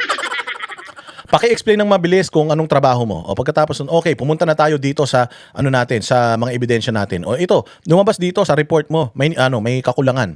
Ano mga dokumento ang kulang? Yung diniretso na sana nila, hindi inutay-utay nila. O taas ngayon yung depensa nakakaisip ngayon, okay, mali yung sinabi mo rito. Mali. Sa sobrang dami nung sinabi niya, nag-rumble-rumble na. Nung kinausap na siya ng defense ng Cross, putya yun na, nataranta na siya. Kinausap na ng mga senador, nataranta na siya. Bakit? Ang dami niya nang sinabi. Minsan yung mga sasabihin mo can be used against you. Kaya nga, you have the right to remain silent. Anything you say can and will be used against you in a court of law. Kasi nga, mas maganda, tahimik ka na lang. So kung halimbawa, ikaw may ebidensya ka, ito ebidensya mo, focus na tayo sa ebidensya. Hindi eh. Ang dami natin mga explanation. Sabi kasi ni batas, sabi kasi ganito, hindi ka dapat nandoon para mag-explain patungkol sa batas. 3 years ka pa lang na abogado. 3 years ka pa lang na abogado, yabang-yabang mo na mag-interpret ng batas. Hindi ka naman taga Supreme Court. Supreme Court lang dapat nag-interpret ng batas. So, nakikita mo ngayon yung kahinaan ng tao. At dahil masyado siyang matagal na naka-expose doon, yung nakitaan ng mga senador at saka nakita ng defense na, mahina itong tao na to dito. Nagsisinungaling itong tao na to. Pag masyado kang maraming nasabi, masyado kang maraming ididepensa, tandaan mo yan. So, less talk, less mistake. Dapat ganun ang ginawa ng prosecution. Bobo talaga eh. Prosecution, mag-seminar kayo sa akin ha. Vance yung Thank you very much, Dolly. Dolly for short. Salamat sa iyo dyan sa Japan. Vice President noon, no? Kung di ako nagkakamali, si Mr. Binay. So hindi lang si Ms. Duterte ang may confidential fund. Pangalawa, gusto ko lang siguro para mas lalong lumawak yung kaalaman ng ating mga manonood, Jade, no? Na gusto ko lang susugan yung mga sinabi ni Mr. Galang kanina, ni Colonel Galang, retired Colonel Galang. Kasi hindi nyo na itatanong, 11 years ako sa gobyerno. Pagdating ho talaga ng ending December, ginagamit ho talaga lahat ng pondo kasi pag hindi mo ginamit yan, ibabalik yan sa treasury. In other words, ang tawag po namin dyan, we ino-obligate, no? Lahat ng accounts, halimbawa, meron kang ginawa noong July, August, September, October, November, December. Kaya i-obligate mo yan para mabayaran. Kasi pag hindi mo nabayaran yan, may problema ka sa fiscal management kung tawagin, no? So, yun nangyari, itong pondo, tandaan natin ha, isang maliwanag. Itong pondo pinag-uusapan natin, 125 million. Noong 2022 ay hindi po confidential fund ng Office of the Vice President yan. Yan po ay bahagi ng confidential and Mary Chris Grobin, malapit ang puso ko sa iyo. May lukso ako ng damdamin sa iyo. Salamat Mary Chris Grobin sa iyong tulong, ha? Mga ganyan tao, malapit ang loob ko dyan. Talagang mababait ako sa ganyan. Nararamdaman ko na nung dating buhay mo, isa kang madre. Mary Chris, dahil matulungin ka. Salamat sa iyo, ha? Ito sa iyo, puso ni Boss Dada. intelligence fund ng Office of the President. Kaya dapat dito, kung meron man dapat managot doon sa first 125 million na binusisi umano nitong si Mr. Wamil, ang Office of the President, because by operations of law under GAA, sa kanila yung pondo. Kumbaga pinagamit sa OBP. So dapat ang OOP, Office of the President, siyang nag-liquidate using whatever documents na ginamit ng OVP. Lynn Villadolid, maraming salamat sa iyo sa Dubai. Pangalawa, itong nangyayari ngayon sa Senado, kinalulungkot kong sabihin, this is a violation of law. Alam ng abogado yan, lahat ng taga-gobyerno, kasi may national security component dito, confidential and intelligence funds. Kaya nga, dapat ang ginawa ng prosecution, ang nilagay nilang mga witness dito, dapat mga retired commissioner sa Auditor General, no, retired commissioners ng COA. Hindi yung ultimong utusan, no. I'm sorry to say, he was just technically clerk lang si Wamil doon sa tinatawag state prosecutor kasi attorney for. Ano ba naman yung attorney for pagdating mo sa gobyerno, no? So, ano ka lang pala? Utosan ka lang pala, yabang-yabang mo dyan. Utosan naman pala to, bata pa to. Butya, nakikipagtalon sa mga senator judge. Abnormal. Wala pala to eh. Konti lang pala itinaas nito dun sa taga-Xerox ng taga-palit ng papel sa Xerox machine eh. RM Villaluz, mabuhay ka. Salute sa'yo. Salute. Pangalawa, hindi binubuksan yan. Bawal na bawal yan kasi may national security component. Yung mga regular, katulad namin, dito kunyari, controller ako o administrador ako sa local government o kaya sa PNP o sa AFP. Kami yung mga regular na gastos, MOOE, anong tawag ito, mga cash advances, ganyan. Yan, regular, pina-audit yan. At saka, bukod sa pina-audit, binubuksan yan sa public. But not a confidential and intelligence fund. Kasi ganito yan, na-explain kanina ni Mr. Galang sa PNP. Let me give you an example sa local government. Dahil ako, 11 years nga ako, dito sa pinakahuli, yung last 6 years sa local government. Pag nag-liquidate kami ng intelligence, may mga requirements, totoo yan. Pero remember, itong joint resolution circular na yan, bago lang yan. Ewan ko kung kailan na ginamit. Pero merong existing auditing rules dyan. Post-audit saka pre-audit.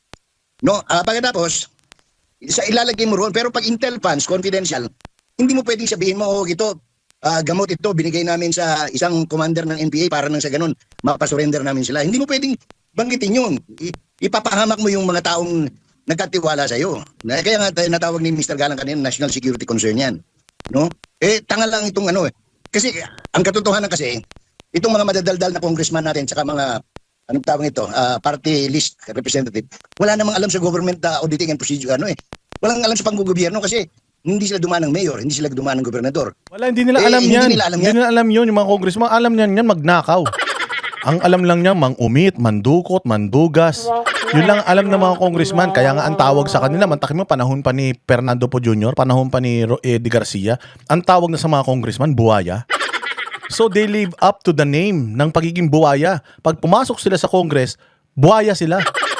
Kailangan ko maging buwaya. Pag mabait ako, dahil buwaya mga congressman, kahit anong bait ko, magiging buwaya ako dapat. Kasi yun ang description ng mga tao, kahit ng mga sinauna pa sa Kongreso, mga buwaya. So yun lang, doon sila magaling sa pagiging buwaya. Kaya sila daldal ng daldal, wala naman silang alam, bubot kalahati ang mga tinamaan ng Buenas. No, ang dapat diyan, ang kinuha ng prosecutor, sige, may question sila, may na-discover. Dapat doon ang ipe-present ng prosecutor, yung mga talaga may kaalaman, intel officer. Paano ginawa ninyo rito without mentioning names, without mentioning places, dates, ganyan. Para at least authentic. Tingnan mo, ang nangyari tuloy nahuli ng opposition ng defense, yung at saka alam mo, very evasive yung Wamil, no? Pagka tinatanong lang, alam mo ba ito? Sasabihin lang niya, hindi po. Hindi, ang dami niya paikot-ikot, mukhang may sinusunod na naman na script. Yun ang kasi kaya nawawalan yung gana ng pag tinignan mo, mula nung umpisa hanggang kahapon, wala pang matinong witness na i-present ang prosecutor, Jade. Opo. Unfortunately, hindi ako. Gusto ko makita bakit hindi Ang problema lang, number one, sabi nga ni Attorney Panelo, we will be violating laws. Pagka pinag-usapan natin yung intel and confidential at binuksan natin sa publiko, wala na yan, violation na yan. Hindi obra talaga yan. Kapareho niyan. Daldal tayo ng daldal, banat sila ng banat. Ang laki-laki ng ninakaw, anong tawag ito? Anong tawag nila kay Vice President? Lustay. Magnanakaw daw. Scam daw, sabi scam. Lean83, thank you very much. Good day, Boss Dada, watching from Dubai. Mabuhay. Scam. Sabi ni Kapunan. Tingnan mo naman. Ito, walang halong biro. Total, mahilig magbiro hindi ko alam kung fans yan ni Attorney Chico si Lorna Kapunan banat sila ng banat, magnanakaw si Sara, ganon. Mas mahal pa pala yung binibigay na tip ni Sir Rapi sa mga poll-star ng Viva Max na 200 hanggang 300,000 pesos. Oo nga, no? Sinisilip natin si Mary Grace Piatos, tip lang ni Rapi Utog. Tip lang ni Rapi Utog, di umano 300,000, tip lang yun, ha? Saan galing pera na yan? Ba't hindi natin ino-audit yan? Baka mamaya MOOE ng ng opisina niya yan, tapos pinangtitip lang niya sa mga chicks ng Viva Max, putyang ina. Kaya nga si Erwin Utog. Yung Utog Brothers yan, hindi na yan Tulpo Brothers, Utog Brothers. Ang hihilig sa pepe ng mga yan. Alam mo, nag-congratulate siya kay Alex Ayala. Congratulations, Alex Ayala. Ang tingin kagad ng tao, tangina to, tinan mo, manyakis talaga. Hindi mo naman talaga kino-congratulate si Ayala, style mo bulok. Tamang ka na naman, tamang bogli ka na naman, boss. Yun ang mga comments dun sa social media Walang iya talaga. Mas malaki pa yung mga binibigay nilang mga tips sa mga chicks nila kaysa dito sa nakuha ni Mary Grace Piatos. Sinisita nila si Mary Grace Piatos nagbigay yun ng impormasyon sa gobyerno para labanan ng mga komunista. Samantalang yung mga binibigay nilang pera sa mga babae nila, putyang inang yan. Pinaraos lang sila. Di ba? Nasa ng hustisya sa ganyan. Against kay Agent Mary Grace Piatos na pinambili ng pagkain at gamot na 70,000 lang. Di nagmukha kayong engot ngayon. Yan ang sinasabi natin Kung babanat tayo, bumanat tayo ng maayos. Hindi yung pagdating sa dulot-dulo, lalabas na kahiya-hiya tayo. Kapareho niyan. Hindi, at saka unang-una, that was uncalled for ba yung kay Kapunan? Kasi tama yung tinanong Halimbawa, ako, tatanungin ko si, anong pangalan noon? Wamil. Ricardo ba pangalan noon, Jake? Roderick po. Roderick. Mang Roderick. Ang dami mong ang tawag ito, nahimay, binusisi. 2022, last quarter, first quarter, second quarter, third quarter ng 2023. Ikaw ba, sa nakita mo, base sa mga dokumentong hinimay mo, nagkameron ba o nagkapera ba si Duterte dyan? Oh, kasi yun naman ang suma total eh. Bisdak NZ, salamat sa iyo dyan sa New Zealand. Sabi nila nagkapera eh. Oh, pag sinabi ng auditor na nagkapera, anong katibayan? Pag wala naman, hindi wala akong alam. O di, tapos na ang boxing, pinatatagal natin, pinahaba natin, ang dami natin problema kapareho ngayon, no? Baha sa Ilocos, baha sa Pangasinan, baha sa kung saan-saan, ang dami natin dapat esikasuhin. Eh, nauubos ang oras natin sa, anong tawag nito, walang kakwenta-kwentang chismis. Puro chismis hearsay. Walang personal knowledge, no? Opo, baga hindi po napatunayan ng witness na baga wala siyang direktang sagot na kung may ibinulsa ba ang Vice Presidente doon sa kanyang Condy funds. Sinabi, hoy, huwag mo sagutin. Opo. Wala. Kaya nga pinigilan ni Kapunan kasi wala silang nakita.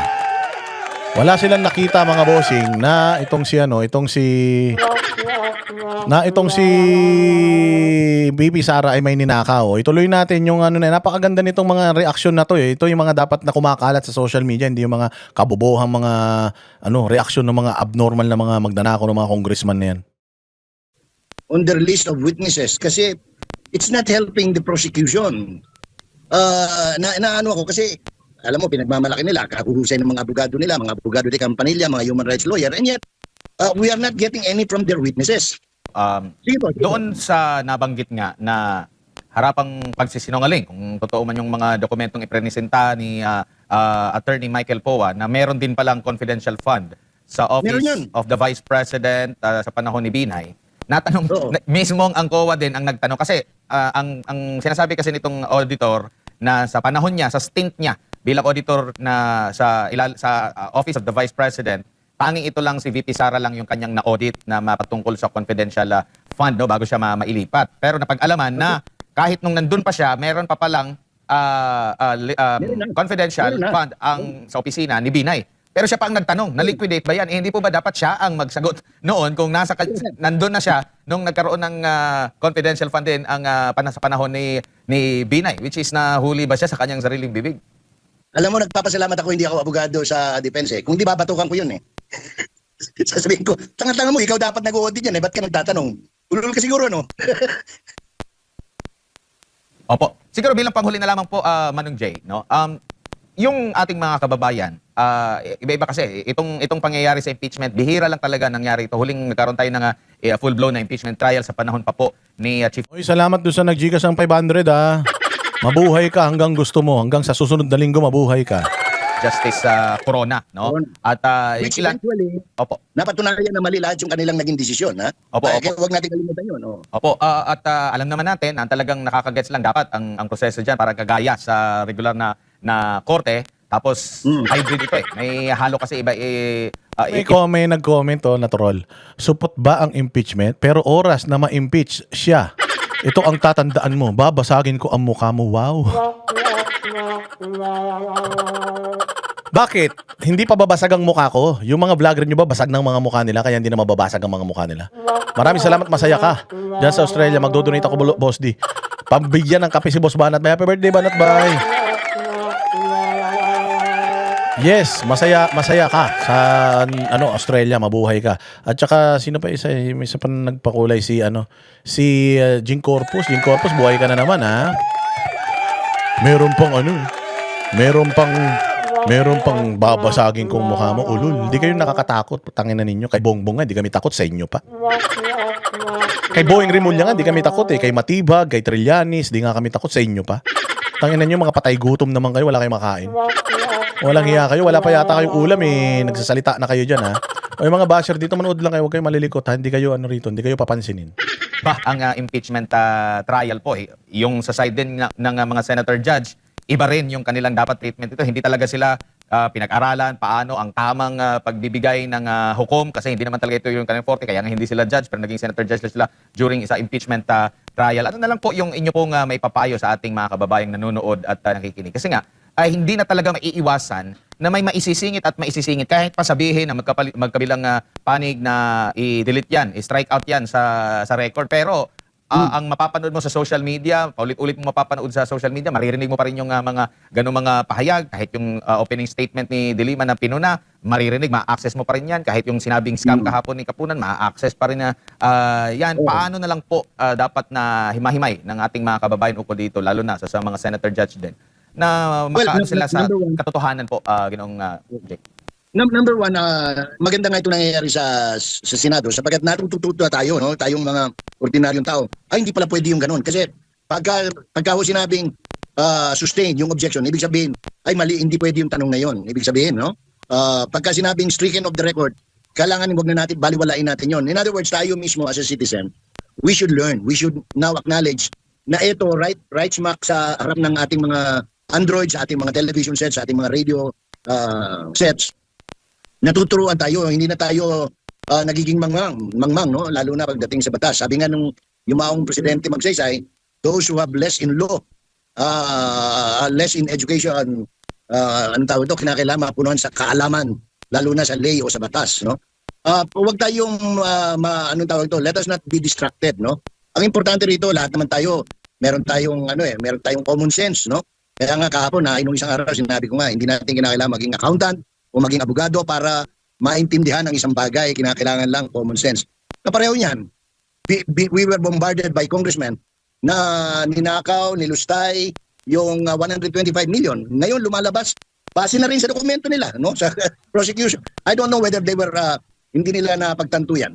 Na pag nilabas yan, ganito lalabas. Lumalabas tuloy ngayon na yung Office of the Vice President, at saka yung, especially the Office of the Vice President, kinagamit yung confidential and intelligence fund para pambili ng gamot, pambili ng pagkain, para matulungan ang ating mga kababayan, lalo na yung mga mahirap na nasa bundok. No? Yun namang sa DepEd, ginagamit para sa pagbibigay edukasyon sa ating kabataan para nang hindi maganyak, no? Ng mga terorista, ng mga komunista, ng mga NPA. Eh di ba ang ganda ng nangyari? Nagagalit na naman sa chat, oh. Basta Duterte vlogger, puro fake news. Okay lang, di naman kami pangit katulad nyo.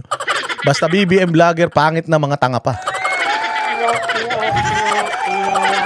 Achiche! Ang ina, galit na naman yung mga basher. Pasok mga basher.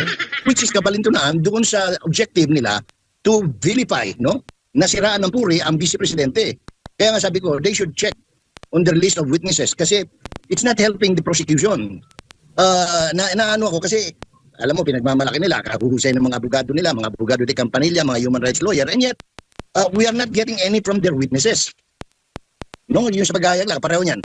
Tuturuan mo ng mali ang tao, gusto mong tanggapin nila yung affidavit nila sa kanyas, yung sanaysay, walang pirma, walang notarization. Aba, samantalang tinuturuan tayo na kapag ang isang dokumento walang pirma at walang hindi notarized, yan ay Hindi, totoo yan. Sinasabi nila, mga DDS vlogger, fake news. Ang sinasabi nilang fake news daw tayo pagdating sa mga kay Marcos. Pero hindi nila kine-question pag sinasabi natin yung mga vlogger nila, mga nanggigitata, ang lalagkit, ang babantot, ang bobobo. Hindi sinasabing fake news yun. Kasi ang hirap patunayan na fake news yun. Nakikita mo yun eh. Tsaka naaamoy mo yun eh. Aray ko! tao ito, basura. O pagkatapos gusto mo ipalamon sa tao na hindi, okay yan. Ayusin ang dokumentong yan. So these are the things that the prosecution must stop doing because it's not helping them. No, ako, nalulungkot ako because most of them, and I must admit, karamihan sa kanila ay mga kaibigan, personal kong kaibigan. Anong tawag nito? Admar, Jade, no? Si Lorna at ako from way back. Panahon pa ni Senator Roque, magkakasama na kami sa Action Democratico. Nalulungkot ako, no? Because nagiging katawa-tawa yung pangyayari, shell joke, no? Ang tagal kong ano yan, sa human rights, no? Kasi Gene Powers, thank you very much. Mabuhay ka dyan sa Hong Kong. Matagal tayong aktivista. So, nalulungkot ako kapag ganyan ang nangyayari, no? Kasi nasasayang yung pagkakataon na maturuan natin ang publiko ng tamang appreciation ng kung ano ang maanaayon sa batas. No? Kasi kapareho niyan, tuturuan mo yung tao na huwag magsalita. Bakit? What for? When you say, hoy, huwag mong sagutin yan, unang-una, abogado yun, accountant, pwede mo magsabihan yun, bobo ba yun? Na tuturuan mo sasabihan mo, huwag sumagot? Kasi simple-simple na tanong. At yun ang gusto makita ng taong bayan. Nagnakaw ba talaga yung Inday Sara na yan? Kasi kung nagnakaw yan, litsunin natin. Huwag natin iboto sa 2028. Ngayon, kung hindi naman, dapat ang managot yung mga nag-akusa sa kanya na hanggang ngayon, wala silang pakialam. Grabe kayo, meron daw dito ng bugbog ng loyalista. Wag gano'n, wag niyong bugbugin. Wala na mga silbi sa buhay, bubugbugin nyo. Mga disabled na nga mga utak, bubugbugin nyo. Pabayaan nyo lang. Sasayangin nyo pa yung mga kamaon nyo sa kanila. Hindi nila deserve yan. Wag kayong makikipag-away, bawal yan. Bawal, burautan lang, walang away, walang pisikalan. Paano lang nilus tayo, kinastos yung pera sa flood control at iba pa, sa mga AX, mga X na yan, tupad at 4 piece. So, these are the things that, ako, sabi nga ng iba, sayang at nawawalan daw ng iba ng interes sa implicit. Wag ho, kailangan maging interesado tayo sapagkat kinabukasan ng bansa natin ang nakataya rito. Kailangan matuto tayo, wala man tayong pagkakataon pumasok sa mga college of law. May palagay ko, Manong Jay, nawawalan ng interest yung mga tao dito kasi alam nila it's a waste of time. Hindi sila nawawalan ng interest na magsalita, pumuna, bumanat, hindi sila nawawalan ng interest doon. Nawawalan sila ng interest dito sa impeachment na to kasi alam nila puro kabalbalan lang ito at saka brainwashing lang ito. Trabaho to ng mga komunista, mga NPA. Puros mga ano yan. Oo, tama yan, huwag kayo mananapak ng mga PWD, masama yan. Pag pumatol kayo sa PWD, kasalanan yan. So yung mga may PWD, mga may sakit sa utak na mga loyalist at saka pulahan, mga dilawan, pinklawan, huwag niyo yung sasaktan yung mga yan. Kasalanan sa Diyos yan. Nawawalan ng interest sa mga tao dito sa impeachment not because of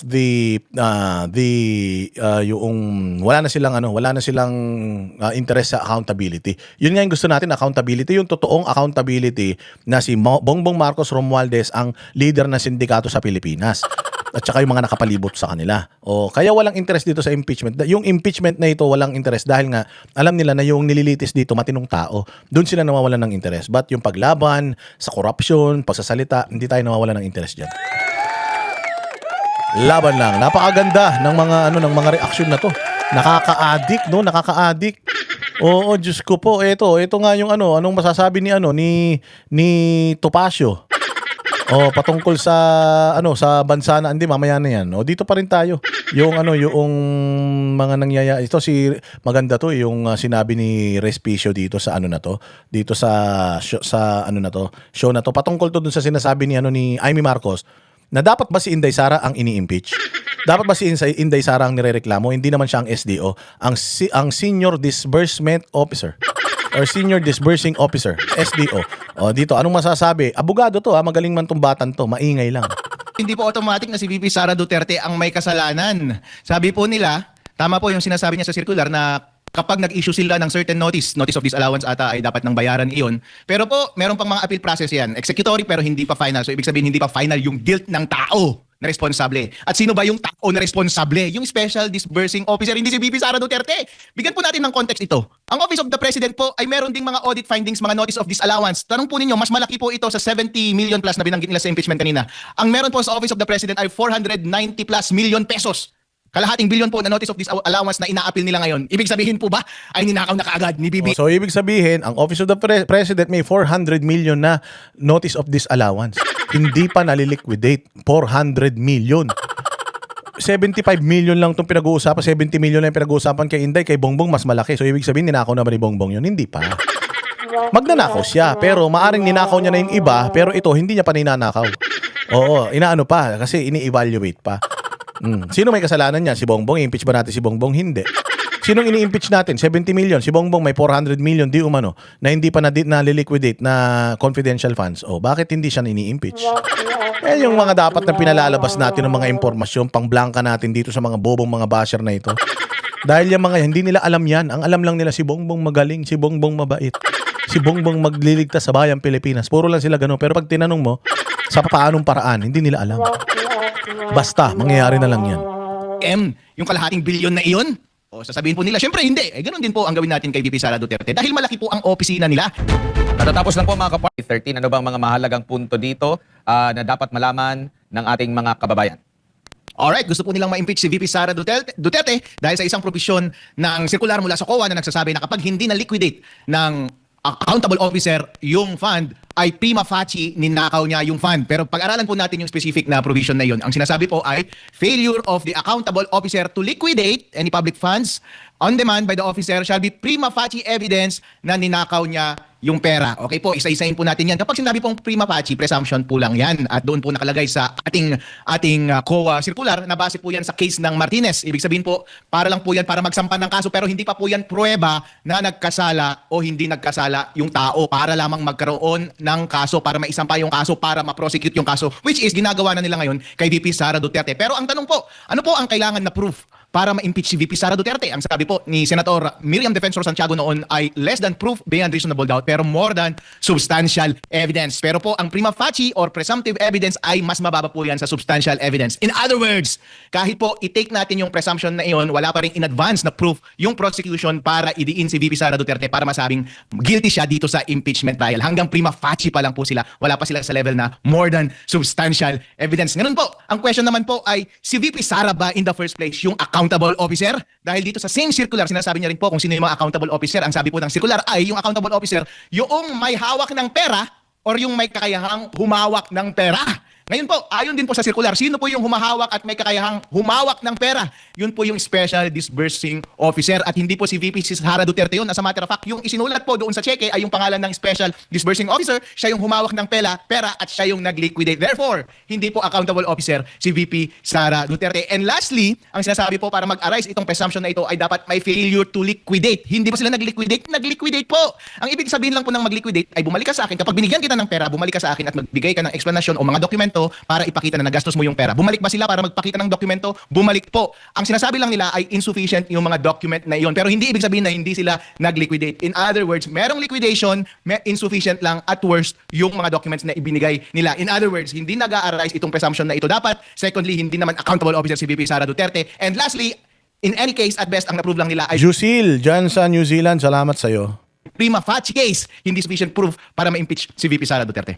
Opo, kanina rin, nasagot na ba yung katanungan kung pwede ba o hindi pwede yung paggamit ng mga pseudonym o mga codename o mga alias dito po sa mga subject ng kanilang confidential fund attorney? Yan po, inaamin po mismo ng COA auditor na tahimik po ang circular pagdating sa bagay na iyan. Hindi niya ipinagbabawal o hindi rin naman niya pinahihintulutan. Pero nagbigay po ng context si Senator Ping Lacson at yung mga ibang senator na merong alam sa national security, kasama na sila Senator Robin Padilla. Kapag ikaw po ba ay nakikipag-deal sa mga informante na ang tinatalakay ninyo ay yung seguridad ng bansa, mga NPA itong mga to o nagtuturo ng mga NPA, nagtuturo ng mga rebelde. Sa tingin niyo po ba karapat dapat na nating ilantad ang kanilang pangalan? At tinanong rin po ni Senator Ping Lacson kanina na meron ka bang access or ano ba yung security clearance level mo? Ang sabi po ng COA auditor ay wala naman po akong clearance na binanggit. Kasi sabi niya kapag mataas yung security clearance level mo, makikita mo doon sa loob ng vault yung mga totoong pangalan ng mga pseudonym na yan. In other words, sabi ni Senator Ping Lacson, nabitin po ang inyong audit dahil inaamin na rin ng auditor na hanggang paper document lamang ang inaudit nila. Hindi sila pumunta sa field, wala silang double confirmation sa mga taong nag-disburse o napagbigyan at wala rin silang security clearance. So hindi nila alam yung konteksto ng mga bagay na yun. And pinaka-telling pa po ay yung lack of audit query. Yung sinasabi po niya na hindi kami nag-audit query dahil hindi yun required ng circular.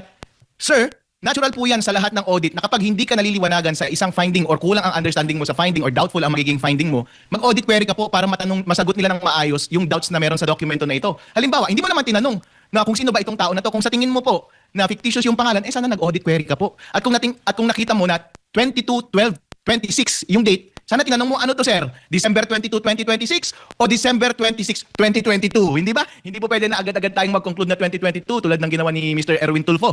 At ganoon din po yung mga purposes. At kapag sinabing close and open parenthesis na medicine po iyon o kaya transportation, itanong nyo po, diretso po ba pinambili ng medicine yan o transportation o binigay niyo po yan sa informant as a reward dahil sinabi niya kailangan niya pang medicine or pang transportation? Madalas po yan. Ako po ay isang vice mayor din, maraming tao ang nangihingi para sa mga ganyang purpose. Malay Maganda po, yung tanong, yung sagot na yun ni Respicio. Ang tanong kasi, sabi ni Risa Ontiveros, so ayuda na yan. Bakit gamot kung ikaw ba informante ka, magbibigay ka ng ang gusto mong bayad sa gamot? O gusto mo ba 'yun? O kung halimbawa ako, asset ako, hindi ako makapunta sa doktor. Tapos kailangan ko ng gamot, may sakit ako. Saan ba mapupunta yung pera ko? Sa gamot din. Di diretso, gamot na lang yung hihingin ko. Halimbawa, may magulang ako, may sakit. Tapos kailangan niya ng mga gamot, pang dialysis, pang ganito, diabetes and all. Instead of pera ibigay mo sa akin, tapos pupunta ako sa drugstore para bilhin ko yung gamot na magulang ko, magkaka-record pa ako. Asset nga ako Halimbawa, NPA ako. Hindi ako dapat nagkakaroon ng record. O katulad niyan, kung sa ospital, syempre susulat mo yung mga pangalan mo dyan and all. Kung kailangan ko ng reseta, iano ko yan. O kailangan ko pa na magpa-check up, hindi ba? Kung wala na akong time sa ganun, kailangan ko talaga ng gamot. Instead of pera ibigay mo sa akin, baka pwede gamot na lang. Siyempre ikaw, yun ang hiniling mong reward, di yun ang ibibigay sa'yo. So hindi ibig sabihin nun na, bakit gamot? Meron ba yun? Reward gamot? Meron. Ayan, nakikita nyo na. Nalagay na nga ni Inday Sara. Ibig sabihin meron. Tinatanong nyo pa. kundi ba kayo mga tanga? Oh, mga abnormal pala kayo eh. Ayan, sinasabi na ni Respicio, merong ganun. Meron katulad niyan, lumapit sa amin, humihingi ng tulong. Ang tulong ba na binibigay namin, automatic pera? Hindi. Minsan serbisyo, minsan gamot, minsan hospitalization. Ganun yun. Depende yun sa hinihingi noong taong humihingi. O yan, in the case of yung tumanggap ng medicine na, sino ba yan? Si Mary Grace Piatos ba yun? Kung sino man. Oh, yun yung gusto niya eh. Ano magagawa nyo? Yan ang gusto niyang reward eh. Ba't sarunong pa kayo sa kanya? Yun lamang ang purpose ng pag-include ng information na yun. In other words, hindi po sila sure kung yun talaga ang purpose ng disbursement na yun. Dapat po talagang nag-audit query muna sila bago sila magkaroon ng audit observation memorandum. Hindi man lang binigyan ng chance si Attorney Powa noon para ipaliwanag yung mga bagay-bagay na yan.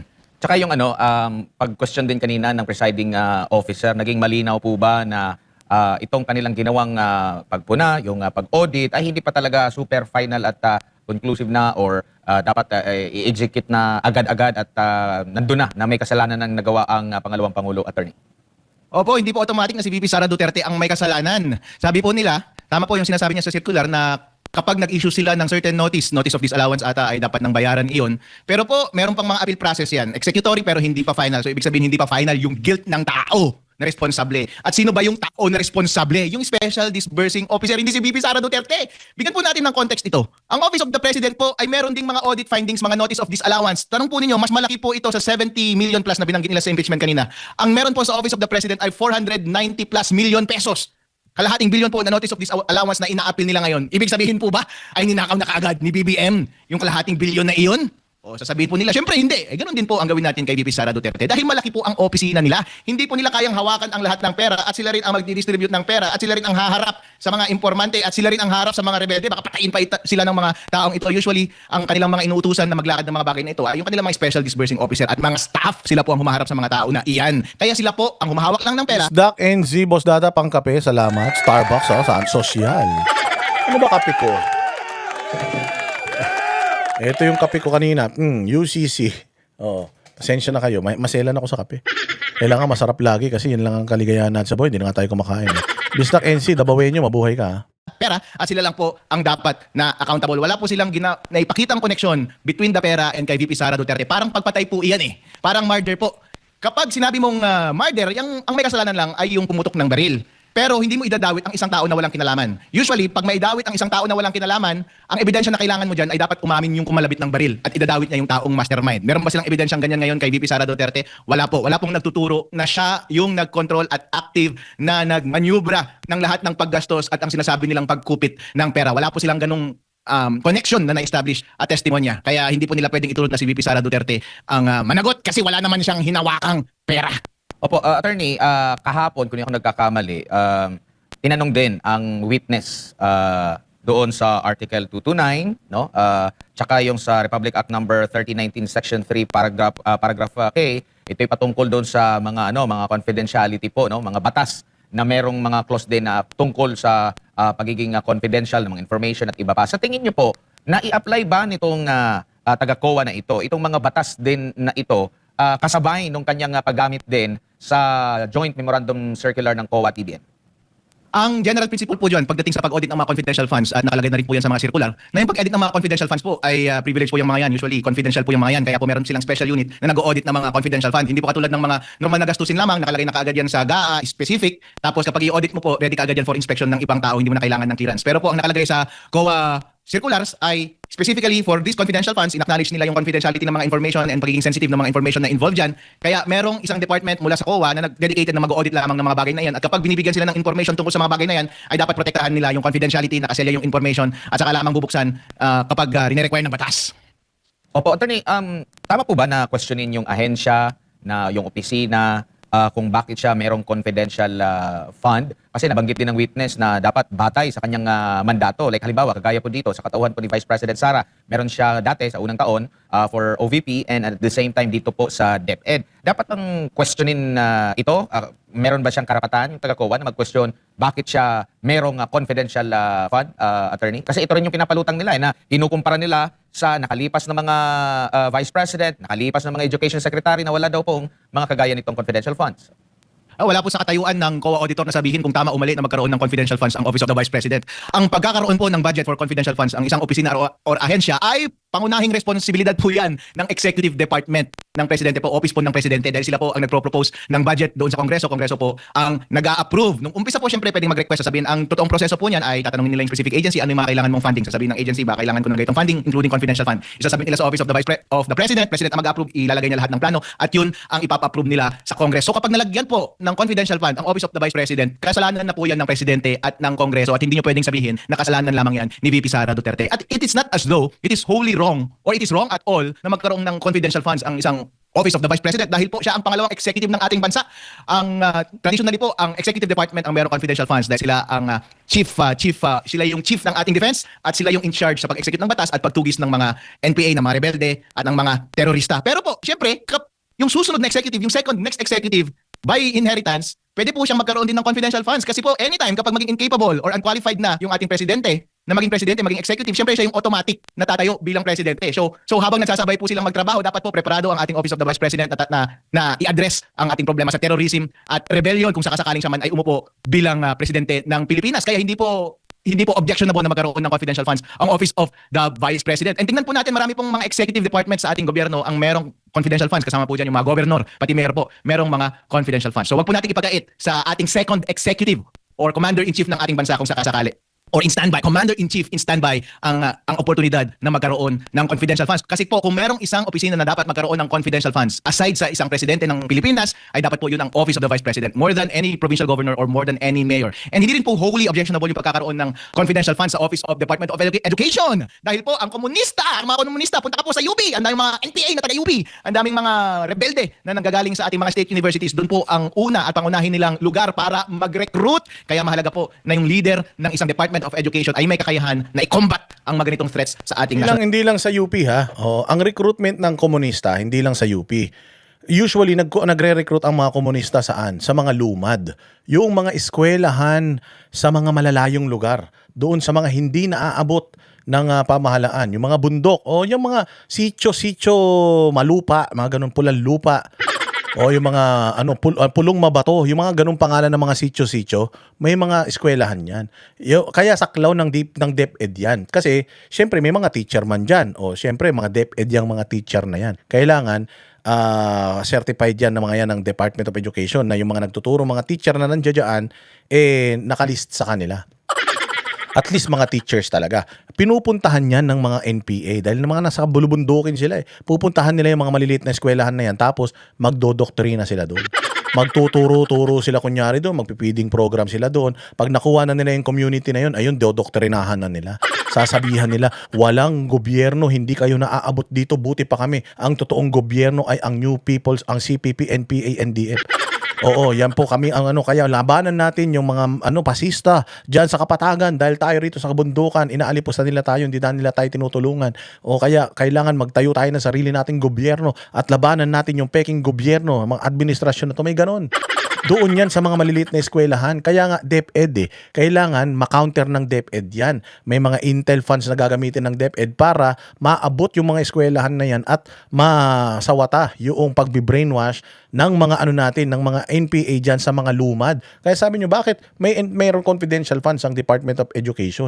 Importante yun kasi DepEd man, yung lahat ng eskwelahan sa buong Pilipinas, under ng DepEd yan. Hindi na sila masyadong makapasok sa university. May mga taga-UP, mga aktivista, mga NPA nandiyan.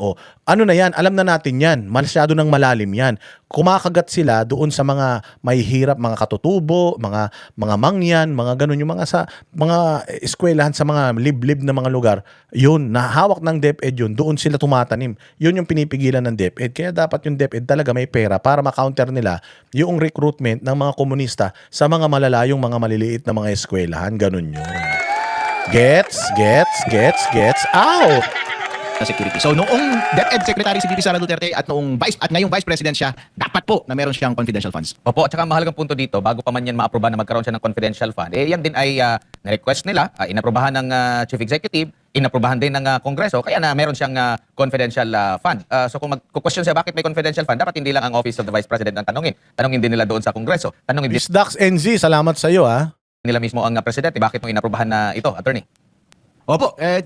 As a matter of fact, hindi lang dapat yung confidential funds ang tinatanong sa ating presidente. In fact, lahat ng korupsyon na nangyayari sa ating executive department, kasama na rin po dyan yung flood control scandal at yung sinasabi nilang mga notice of disallowance din under sa Office of the President at lahat ng mga department under the executive departments. Kasi napakalaki po, bilyong salapi po ang mga notice of disallowances doon. Kung itatabi nyo po yung mga audit findings kay VP Sara Duterte at sa mga ibang ahensya ng ating gobyerno, kakarampot lang po kay VP Sara Duterte, halatang pinag-iinitan lang po siya. Opo, doon naman po sa, pwede pala ang acknowledgement receipt, meron naman daw, ito rin naman daw iginagawa ng ibang mga ahensya. Bakit sa tingin nyo po talagang ito po ipatunay na hinahype lang nila itong mga issue na ito na in fact marami naman palang ahensya na gumagawa ng ganitong kalakaran, bukod tangi ang pangalawang pangulo ang tinitira? Opo, ang required lang po ng Commission on Audit ay proof of success or proof ng success siguro ng pagka-disburse. So ibig sabihin, nailabas mo yung pera para sa taong dapat puntahan ng pera at ang proof parati po niyan ay receipt.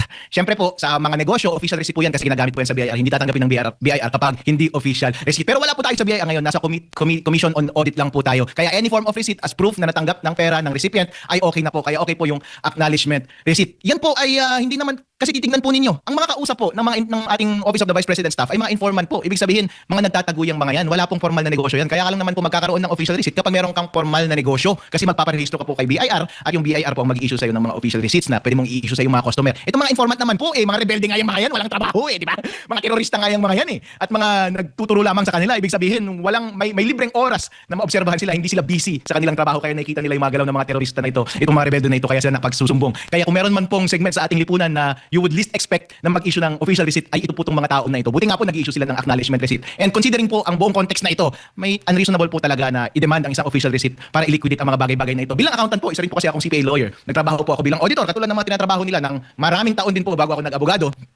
Ang test po namin dyan ay reasonableness. Ibig sabihin common sense. Given the circumstances, reasonable ba ang binigay nilang dokumento na ito? In other words, hindi ka manghihingi ng ebidensya na more than na capable na i-produce ng staff or ng point person mo under the circumstances. Kung magpipilit ka po ng official receipt, magkakaroon ka talaga ng audit finding. Kasi po, wala talaga. Tama, yun yung sinasabi natin na talagang inaano mo lang, ginigipit mo lang, nagpakita na sa'yo ng pruweba pero naghahanap ka nung wala sila. Papaano nila ipoprovide sa'yo yung wala sila? Gagawa sila? Mag-iimbento sila? Hindi naman pipwede yun. Auditor man ito. So sinasabi niya na common sense. Ito lang yung kayang i-provide. Kailangan, lenient ka din. Pera ng taong bayan yan, dapat hindi tayo lenient. Hindi, nasa sa'yo yan bilang isang auditor. Alam mo sa sarili mo na itong Office of the Vice President, in good faith, nililiquidate nila yung pera dahil ginamit nila. Kaya lang, dahil may utos ang Congress sa COA, di umano. Kaya ginigipit ng COA itong Office of the Vice President na kahit na nag-ano na sila, nag-liquidate na sila, hindi pa rin pinapayagan yung mga liquidation documents nila. Kasi nga, may pressure mula sa mga congressman na kapag hindi nyo inisyuhan to ng AOM si Inday Sara, sigurado kayo yung budget ninyo iipitin namin. Yun ang problema. Di ba? Yun yung sinasabi nito ni Respicio hindi ka pa pwedeng maghanap ng isang bagay na wala sila. Merong memorandum circular.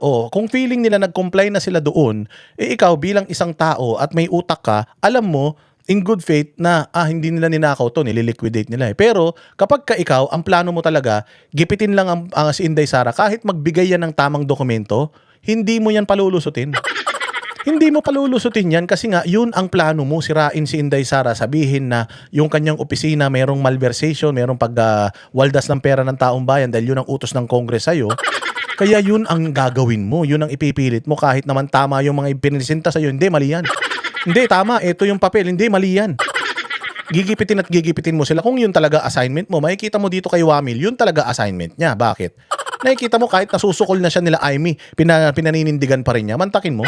Si Amy Marcos na yun, Senator Judge, pinipilit pa rin niya, gusto niya. Ibig sabihin, kung si Amy nga na Senator Judge, binabastos na itong Wamil, lalo pa kayo yung Office of the Vice President na may utos sa kanya na gipitin. Yun lang yun. Yun lang yun. Kaya ngayon yung sinasabi ko sa inyo, final na ba yan in executory? Hindi pa. Sino ba ang magsasabi na nagnakaw ang Office of the Vice President? COA ba? Hindi. Korte ang magsasabi. Yun lang yun. Hindi kayo marunong magpaliwanag, ganun lang yun Official receipt yung nagbigay, bakit may pipilitin? Halimbawa, namasahe po siya sa jeep, nagbibigay po ba ng official receipt ang jeep? Wala po, kahit acknowledgement receipt wala Kapag pumunta po siya sa palengke, namimigay po ba ng official receipt yung tindera ng palengke? Hindi po. Ako ganyan ako, kasi ako nagtrabaho man ako sa kumpanya. Siyempre, meron akong mga labas. Mahingi ako ng petty cash at cash advance ako, di ba? Binigyan ako ng office ng 1,000 for transportation. Sumakay ako ng FX kasi uso pa man ng FX noon. Sumakay ako ng FX. Nag-i-issue ba ng resibo FX? ang jeep nag-ano ba ng resibo? Hindi. Pupunta ka dun sa ano, kukuha ka ng ano ng liquidation slip. Sa liquidation slip ilalagay mo doon, travel from here to here. Pamasahe 50 FX, mode of transportation. Nangihingi pa ba yung accounting namin ng resibo ng FX? Hindi na. Justifiable na yun kasi alam natin walang resibo yung FX. O nag-tricycle ka, tricycle from here to here. Oh, tapos magkano pa masahe? 50. O manghihingi pa ba yung accounting namin ng resibo nung ano na yon? Pero kung halimbawa kumain ka, may meal allowance ka, kumain ka. Oh, hihingi ka ngayon ng resibo doon sa kinainan mo. Tapos i-attach mo yun doon sa liquidation slip mo. Mara-write off ngayon yun. O ganun yun. Merong mga liquidation process. May mga inililiquidate ka na hindi na kailangan ng mga resibo kasi wala talagang resibo. Then meron, alam nga naman kumain ka, tapos hahanapan ka ng accounting. O kumain ka 500, asan yung resibo ng 500 na kinain mo? O pag hindi mo pinakita, ibig sabihin, binulsa mo yun. Ganun yun. O, ganun yun mga bossing. Sa mga hindi, doon sa mga BBM vlogger na kahit minsan hindi nagtrabaho sa mga malalaking kumpanya, yan na, pinaliwanag ko na para maintindihan ninyo ha. Oo, merong mga nililiquidate na hindi kailangan ng resibo. May mga nililiquidate na kailangan ng resibo. Yun lang yun, okay? O halimbawa, meron kang rice allowance. O yung rice allowance mo na yon, kailangan i-ano mo yon, ililiquidate mo yon. O anong resibo mo? Pwede kang bumili ng bigas, alam nga namang bibili ka ng bigas doon sa wala resibo.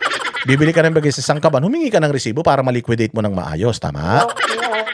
Ganun po yun. O doon sa mga walang trabaho, yung mga walang pinag-aralan, na mga vlogger ni BBM at yung mga loyalistang mga tanga na nakikinig ngayon, ganun po ang sistema sa totoong buhay ha.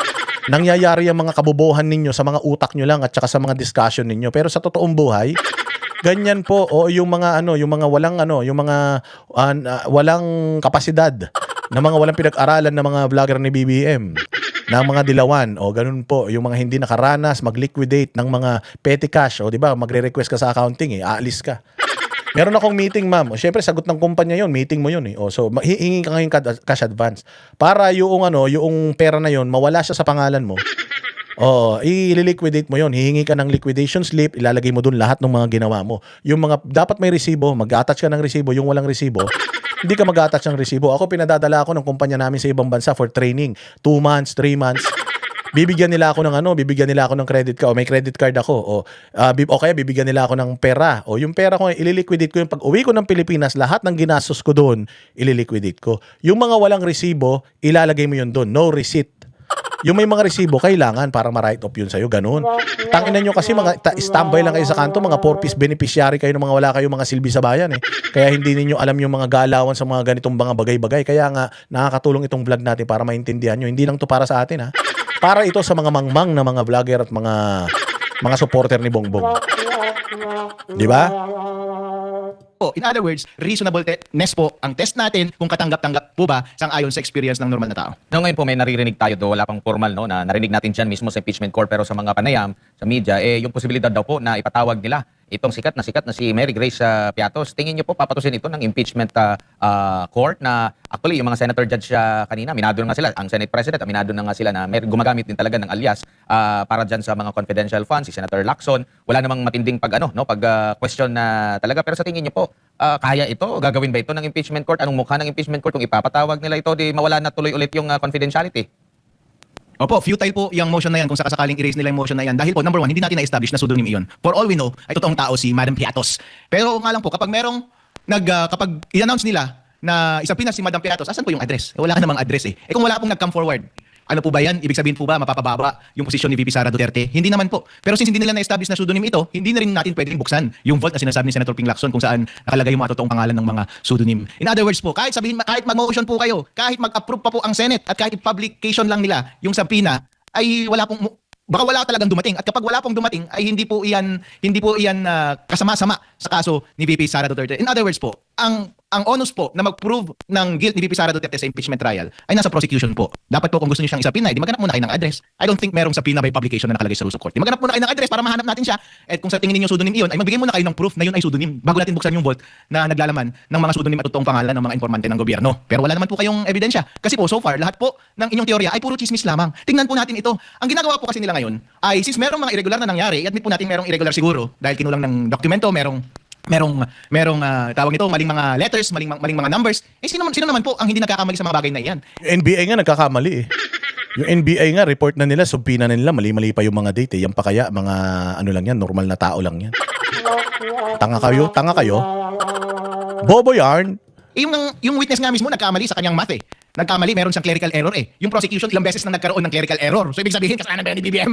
O kasalanan niya ni Jervil Ruistro? Hindi, kasalanan lang po yan ng staff. Kaya in other words po, itong mga bagay-bagay na ito, pag naghahanap po talaga tayo ng kasalanan, wala pong perpekto. Kahit sa isang pribadong company po, isa rin po akong auditor, wala rin po talagang perpekto. Kapag nag-audit ka, marami ka talagang nakikitang pagkakamali. Pero po, kapag document lang ang pinagbabasehan mo, wala ka talagang basehan para kasuhan yung tao dahil una, may audit query muna at i-document mo yung sagot doon sa audit query. And usually, ang next po dyan ay fraud audit. Fraud audit po, kapag sa tingin mo talaga na mabigat yung masamang nangyayari doon sa loob ng kumpanya or in this case, ahensya. Pero sa kanilang sasaliksik po, hindi nga nila kinasuhan sa ombudsman eh. Kasi nasa kanila rin po yan kung gusto nilang kasuhan sa ombudsman. So in other words, kulang na kulang po. Nasa inyo pong balikat prosecution na magbigay ng positibong ebidensya ng involvement ni VP Sara Duterte. So far po, puro chismis ang inyong ginagawa whereas marami namang mga alternative possibilities na nangyari. For all we know, kasalanan lang yan ng staff at hindi lang na-check ni VP Sara Duterte. And reasonable po yung explanation na yan. Bilang Vice Mayor po ako at si President Bongbong Marcos, sa tingin niyo po ba rin-review niya ang lahat ng mga disbursement slips? Lahat po ng mga liquidation receipts or liquidation papers? Hindi po. Kaya kapag nagkamali po doon, huwag niyo po silang sisihin.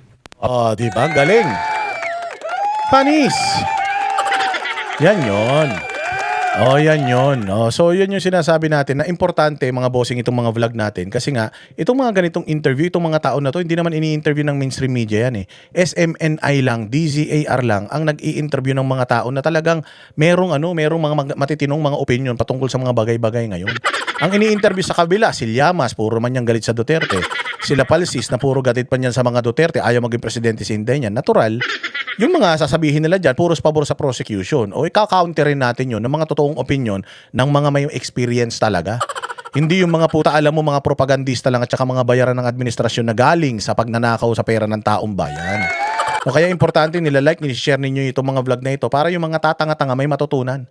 O kasi tayo, magagaling na tayo eh, kumbinsido na tayo eh. Pero para makumbinsi pa natin yung mga mangmang sa Pilipinas, ipakalat natin itong mga ganito. Kaya pag may videos ang SMNI, i-share ninyo. May videos ang Banateros, i-share ninyo. Para yan ang tulong natin sa bayang Pilipinas. Wala man tayo pare-parehas na bayad dito. Ako, ang bayad ko lang na nakukuha, yung mga tulong ninyo dito sa channel natin. Maraming salamat sa inyo. Kung di dahil sa inyo, wala na akong pampapayat. Kaya maraming salamat sa inyo. I appreciate everything. And maraming salamat na na-appreciate nyo din ako. Pero yung appreciation ninyo, pinakamaganda, i-share ninyo para makita ng mga taong hindi pa nakakapagdesisyon, sino ba talaga tama. Mas maayos ba yung explanation nitong mga tao na ito na may mga experience, may mga background at mga taga-gobyerno o yung mga patay-gutom na mga analyst lang daw kunyari, mga walang trabaho, abogado na mga walang kliyente, kaya nagbablog-vlog na lang, mga propagandista, di ba? O so hindi tayo mapapagod, hindi tayo matatakot, hindi tayo magpapa-pressure sa mga bashers na yan. Walang sinabi yan sa atin. Mas magaling sa atin yan. Mas magaling sa atin yung may hawak ng mikropono. Tayo yun eh. O so mas magaling tayo sa mga yan. Kaya pabayaan na natin yung mga yan. Maraming salamat sa inyo. 3 oras na naman to ha. Oo, katulad ng lagi, i-upload ko to as video. Itong napakapalad na manonood ngayon kasi ipa-private na natin ito. Oo, kaya panoorin ninyo ulit para mas maintindihan ninyo. Napakaganda ng mga discussion natin na to at ikalat natin para sa kamalayan ng mga Pilipino na, alam mo yun, nabubudol na itong mga magnanakaw sa gobyerno dahil sa pera ng taong bayan na ninanakaw, ang daming mga fake information na nagkalat. So ito yung pang-counter natin. Hindi tayo titigil mga bossing. Maraming salamat sa inyo ha. Mabuhay. At kita-kita po tayo ulit sa susunod na vlog. Thank you very much. May Vox Populi mamaya. Birthday ni Banat Bay. Bibili tayo ng cake. At saka ng mga barbecue ha. Okay, maraming salamat. God bless us all and God bless the Philippines. You are all amazing. See you again sa susunod na vlog.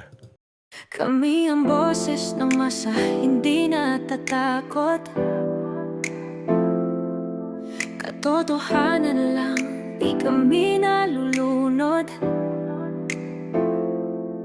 Walang bahid ng sismis, lahat ay totoo. Kahit sino ka pa, pag mali ka babanatan ka.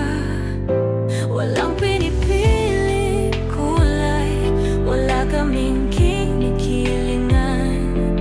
Basta para sa bayan, kami lalaban.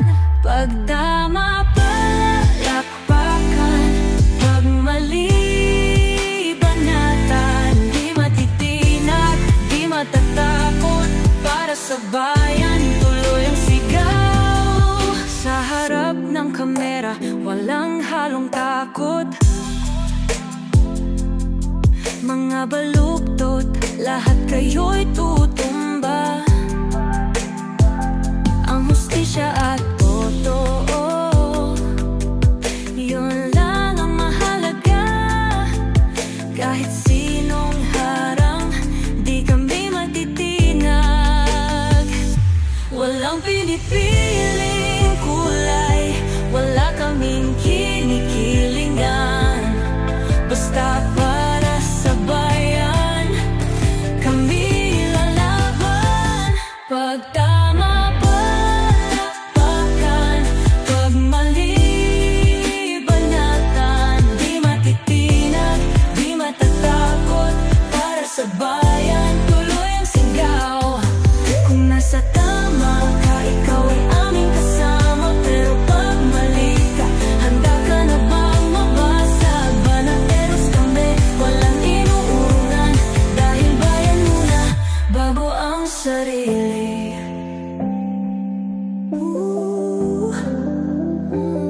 Bago ang sarili.